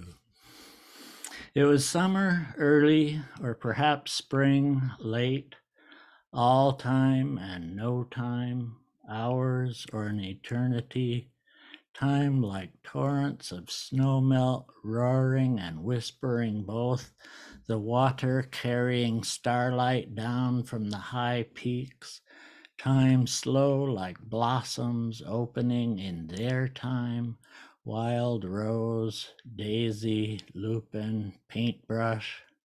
Our time was not carnal, was incarnate. Our intimacy like the spotted sandpiper's tender probing among shining rocks at the river's edge for nymphs and larvae, sustenance plucked from cold, clear joy. Our kindnesses showed a higher love as the blue heron paused on a dead branch of a snowing cottonwood tree, as our bodies rested on the bank below, as cedar waxwings danced from snag to sky, caught sparkling insects in the silent air's sunlight, above the singing rush of water that spilled toward its calmer home. And a fritillary alit, sunlit, alight, and spinning its dance on the yellow heart of a daisy for us. Or not for us, just there, red, gold, orange, and silver afire, as wings opened and closed, not in sorrow nor joy, not in acceptance or forgiveness or surrender or anything that calls for earthly tears, just there before us, below the peaks so high above the river sparkling past, day into night, as wind stirred the trees above it, lifted our eyes above our eyes to the currents that move the stars.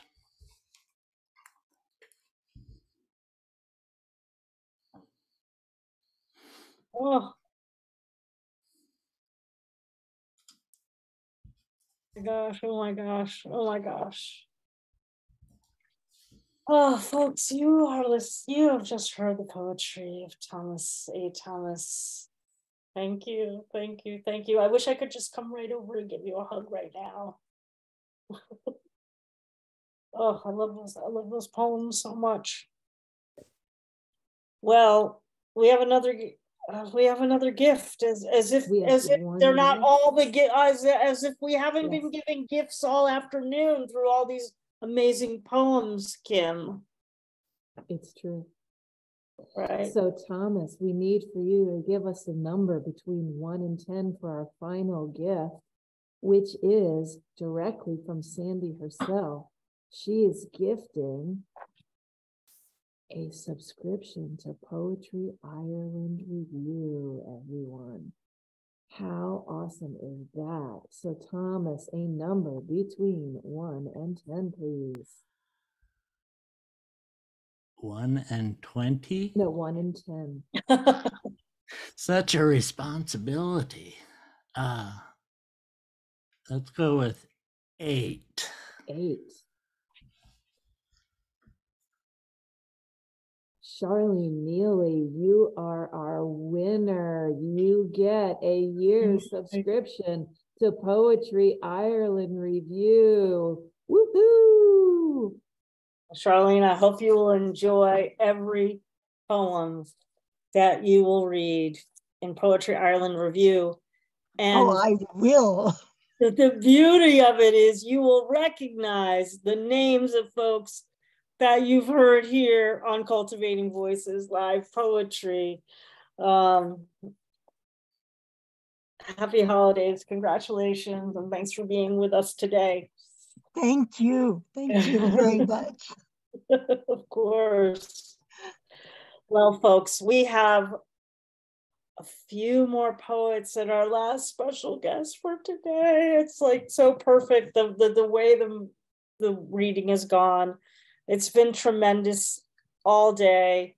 And next we get to hear another of our friends from Canada, Max Vandersteen. I'm so happy to see you today. I know, look, people clapping. Of course, we love Max. Well, good to see you today too, Sandy, and everybody else that's joined us. What a great afternoon here it's been so far.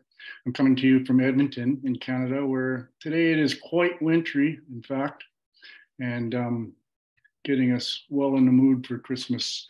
I'd like to share a poem that I did have included in my second collection of poetry called Fair Play.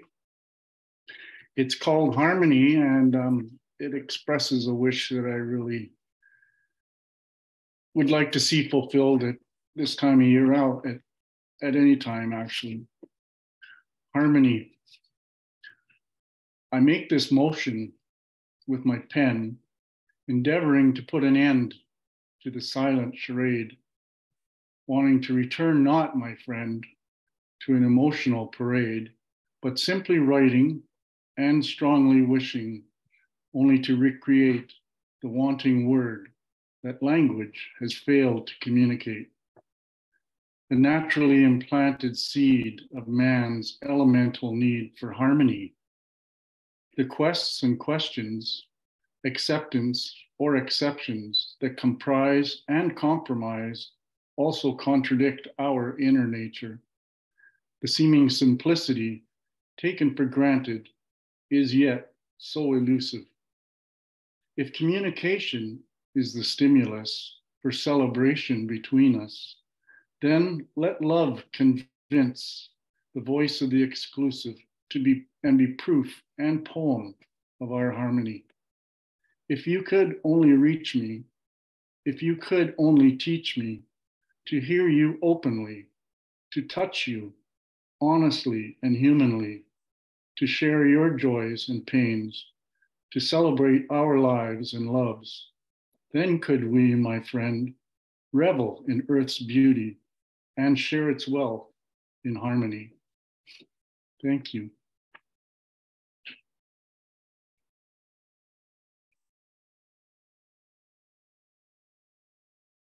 Thank you, Max. All my best to you during this season of light. So grateful for your poetry, your voice, and the community that you create up in Edmonton for poets, Stroll of Poets, and I know there's so many Parkland Poetry. I know you're a member of many communities, and you know, all our villages together make that difference in the world. They truly do. Thank you. Well, I don't know if this was by design. It can't be, but I love this. That Kate Wegrzyn is reading in the open mic next, before my final special guest joins us. I could go on for hours about Kate, but Kate, I believe, has read in every single one of our holiday poetry open houses and joins us for every special event. And I'm so grateful. And I wish you a happy holiday, my friend. I can't wait to hear what you're going to share. Hope, hope, hope. There are people in the room and people from around the world that have shared with us in a way that our hearts are so enriched to know your love, your heart, your family, your fears, your tears. I just have been enriched along with each of you, and you each know how much I love you. And so a miracle happened here. The Maccabees saved the day. There was enough oil to burn for 8 days. 8 days of Hanukkah, 8 days of Hanukkah. We sing and dance forever in a day. We live the life we choose. We fight and never lose. Those are our days forever. We live the life we choose. Happy Hanukkah. Happy first day of Hanukkah. Opening up all of the traditions and knowing that poets take each of the traditions and expand it in a way that we become a globe, a true globe. I'm expanding out to you. If you don't know I love you, then there's something off.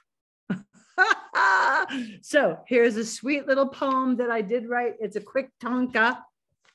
I originally wrote it, surprise, surprise, in 2014. Full moon, moon wakes evasive. My sleep searching for dream time. Sections of earth turn. Stroll out to the deck, moon set. Poetry scribe slept through the dawn. Thank you so much. Here's a little chime in my heart for you. Come over and visit anytime, folks. Colorado. Woohoo! Hey, Wegrzyn, I love you so much. I love you too, and I am a winner. I win. I win each of you. Whatever you've shared with me, that's right. I've loved it. Everything. Woohoo! Loved right. it. We are all winners today. We are all winners. Woohoo! Because we're together. That's right. That's right. I'll pick you up at the airport. Okay. I'll see you in a little bit. Okay. Well, my final guest for today.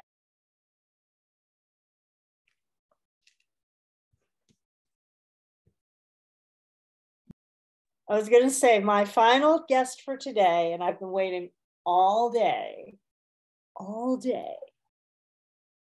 to hear the poetry of Lynda V. Crawford. Oh my gosh. Woo! Woo!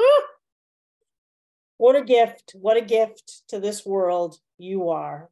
What an absolute gift. And I am so grateful that you are part of Cultivating Voices Live Poetry.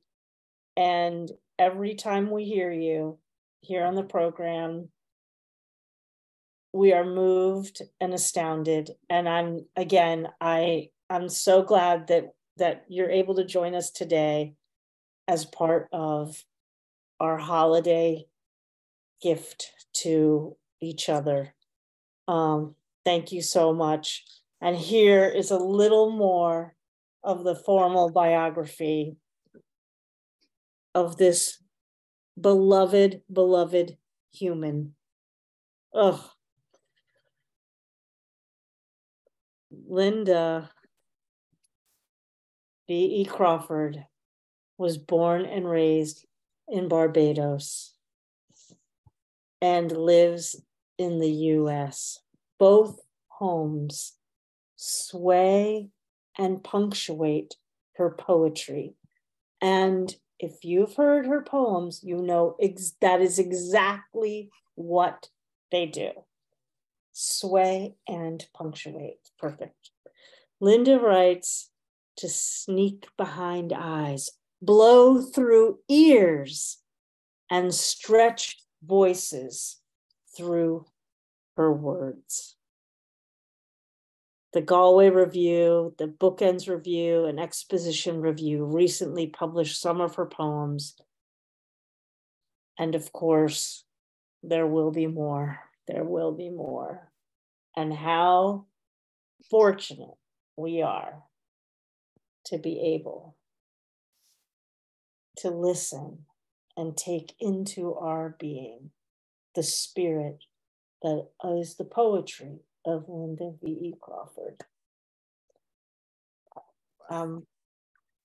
Blessed to have you. Thank you so much. Yeah, you're just warming my heart. I thank you so much. I am sitting in Southern California. This has been an amazing afternoon. So thank you. When Kim asked me to read and mentioned the theme of peace, I thought, my God, I never write about peace. So I started writing. And this first poem, I'm going to read two. This first one is what came to me a few days ago for the theme of peace. Cultivating peace. Stand still a moment. Count the number of wars conflagrating today. In between each number, a child is dying. In between each number, a playing child is hesitant. In between each drone, each rifle, each bomb, a child is trying to sleep. Stand still a moment. Stillness, yes. But that is not peace. Stillness is the space, the breath inside an inhale and exhale. It is the moment to be still in the vibration of ancestors, your dear ones, others across our earth. In unison, they will hear us, and for a moment, somewhere, there will be peace. It is arduous, this breathing, the breath in between, and it's never ending until there is a vast expanse of peace. This breathing must continue. Welcome the breath in between. Thank you.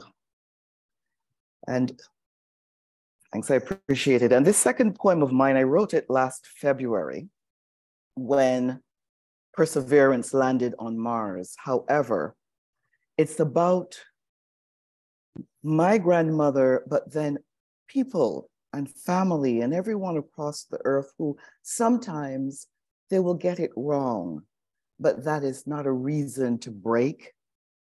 That is not a reason to avoid peace. And so I offer this piece as a way of saying, we love our dear family and our friends, even if we aren't always seeing eye to eye. And if we do that, there will be more peace on earth.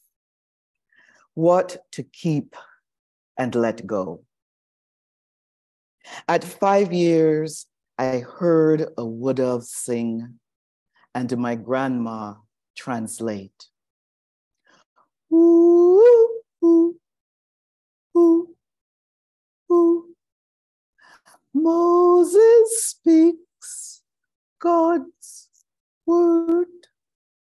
I soaked up the haunt of her rediffusion, wired relay, her Herbert W. Armstrong's radio show, The World Tomorrow. At 16, on a bus ride home from school, steeple bells rang, told my grandma's voice near, reminding me of her 69 trust pressed strongly onto my youth.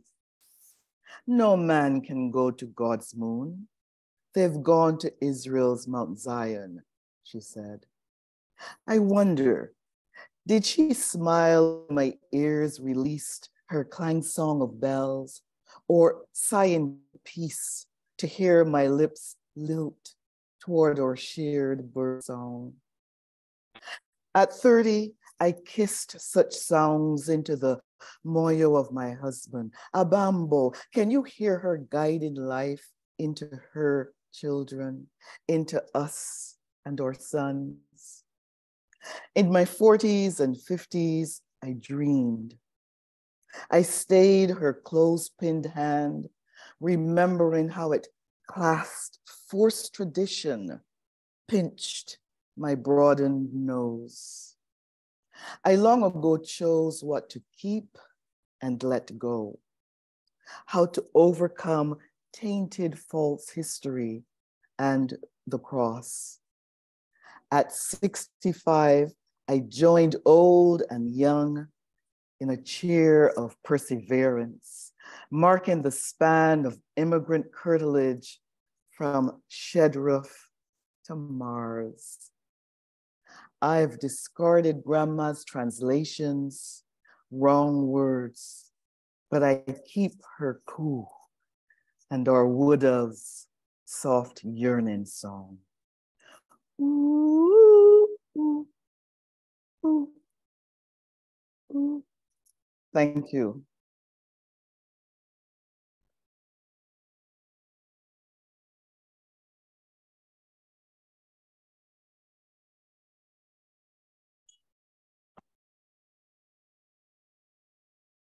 Thank God. Thank the spirits for our grandmothers. But for our grandmothers, we all would not be here in this room today. Oh, those poems. Folks, thank you, Lynda. And we, in the spirit of giving and receiving, we have one more gift for today. Is that right, Kim? Sure thing. If you're offering, yes, we can do another one. Oh, and yeah, I'm offering. Lynda can give me a number between 11 and 20. Okay. 16.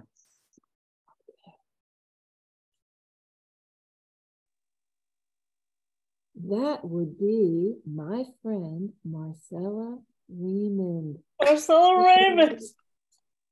I am so amazed at just everyone's incredible poetry. I lost my words for a minute there, Sandy. That's all right. Well, Marcella, you will be receiving also a subscription to Poetry Ireland Review from Cultivating Voices Live Poetry. Thank you so much.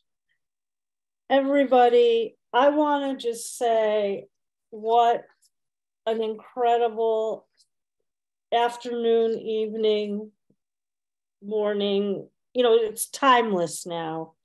This holiday gathering has been, I've been sitting here with two little stuffed animals, Henry the zebra and Emmett, my little stiff bear, Emmett, that I named Emmett because I visited Kim and I got Emmett while I was with Kim. And Kim lives on a road called Emmett. So I named him Emmett. And of course I love the name Emmett, because of Emmett Till. And so I feel very close to this little being, this little bear. Anyway, these two friends of mine have been listening to the poetry with their ears, their buttons in their ears. This is little Stife Bear, and all the poetry today has come from our heart and has come from the spirit of what it's been like to be in Cultivating Voices live poetry and to share this thing that we have been called to do, which is to write poetry. And I want to just read one final poem in that spirit. It's a poem by Pablo Neruda. And I want to dedicate it to one of our members, who, Rachel Gomez from New Zealand, who couldn't be with us here today. And I want to send it out to all the creatures, our furry creatures, and all the ways that we also experience that creaturedom within us. And this is a poem by Pablo Neruda called Cat's Dream. And normally I'd read it both in the Spanish and in the English. I'm just going to do the English version today. Cat's Dream. How neatly a cat sleeps, with its paws and its posture, sleeps with its wicked claws, and with its unfeeling blood, sleeps with all the rings, a series of burnt circles, which have formed the odd geology of its sand-colored tail. I should like to sleep like a cat, with all the fur of time, with a tongue rough as flint, with the dry sex of fire, and after speaking to no one, stretch myself over the world, over roofs and landscapes, with a passionate desire to hunt the rats in my dreams. I have seen how the cat sleeps, would undulate, how the night flowed through it like dark water, and at times it was going to fall or possibly plunge into the bare, deserted snowdrifts. Sometimes it grew so much in sleep like a tiger's great-grandfather and would leap in the darkness over rooftops, clouds, and volcanoes. Sleep, sleep, cat of the night, and with Episcopal ceremony and your stone-carved mustache, take care of all of our dreams. Control the obscurity of our slumbering prowess with your relentless heart and the great ruff of your tail. That's Pablo Neruda's Cat's Dream. My little gift to Rachel Gomez, to Kim, who just got 2 new cats, and to all of you out there in Cultivating Voices live poetry land. Take care of all of your dreams. Take care of all of your dreams. We have been able to dream together this year, and particularly today on our holiday poetry open house. I've had so many guests here today, and the abundance has overwhelmed me in the best possible way, filling my heart with all that is poetry. I want to say thank you to my special guests today, Patrick Lodge, Anne McDonald, Elaine Nadal, Josephine LoRe, Thomas A. Thomas, Lynda V. Crawford, and the scores and scores of you that read in the open mic today. It would take me the next half hour to read the whole list. You know who you are. We know who you are. Ho-po-oh, our holiday poetry open house. Let's unmute and show our appreciation for all of today's readers and to each one of you for your contributions to our community.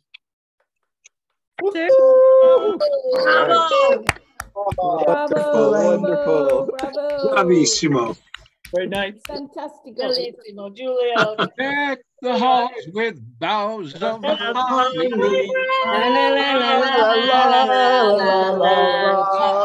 On now our gay apparel. Roll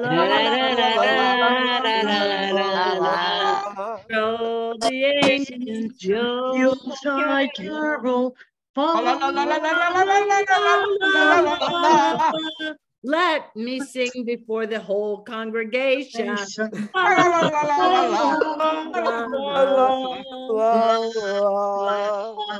we go. We can all get drunk now with Mrs. Santa Claus. I've only been drinking water here today, my friends. I wish everybody, and first of all, thank you, each and every one of you again. Thank you to Don Krieger, Kim Ports Parsons, for all the work during this year. And thanks for all the work that each of you do to bring poetry to this platform when we congregate on Sundays and for some of you Mondays to listen and learn and feel our hearts. Sometimes it's hard to feel our hearts. And I feel this is one way that I'm able to do that. Well, as I said, I wish all of you the most, the best that this season of light can bring to you with however you celebrate the season. Of course, Hanukkah and Christmas, solstice, Kwanzaa. There's many, many rituals across the world for this at this time of year. And I wish you all the peace and prosperity and love that you can muster during this season with you and your beloveds. And a reminder that we will be back in 2023. We will return on January 8th. No, I'm turning 70 on January 4th. How can you not come back until the 8th?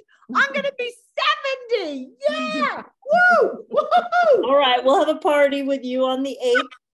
And it's our Poets Focus. And the word is home. We're going to begin the year on the theme of home. There's a vast, vast range of how you can bring poems that evoke that sense of home, that sense of place, and all the other things. There's home insecurity. There's many, many ways. But I want to invite you back with us in the new year, and we'll start us off with this theme on home. And of course, it'll be another year of new book showcases coming up, and our open mics where you all are always and forever the stars. Well, we've stayed so long today. It's been one of our epic readings. It's been a great party. I raise my glass to you all in the spirit of this season. Thanks for being here. Thanks. Congratulations to our winners, but we're all winners, as you all know. I'm glad we could get some poetry out to some of you, and we'll be contacting you about how to get those prizes, those gifts to you in the mail. And in the meantime, everybody, I hope you will again enjoy this season of light with your beloveds.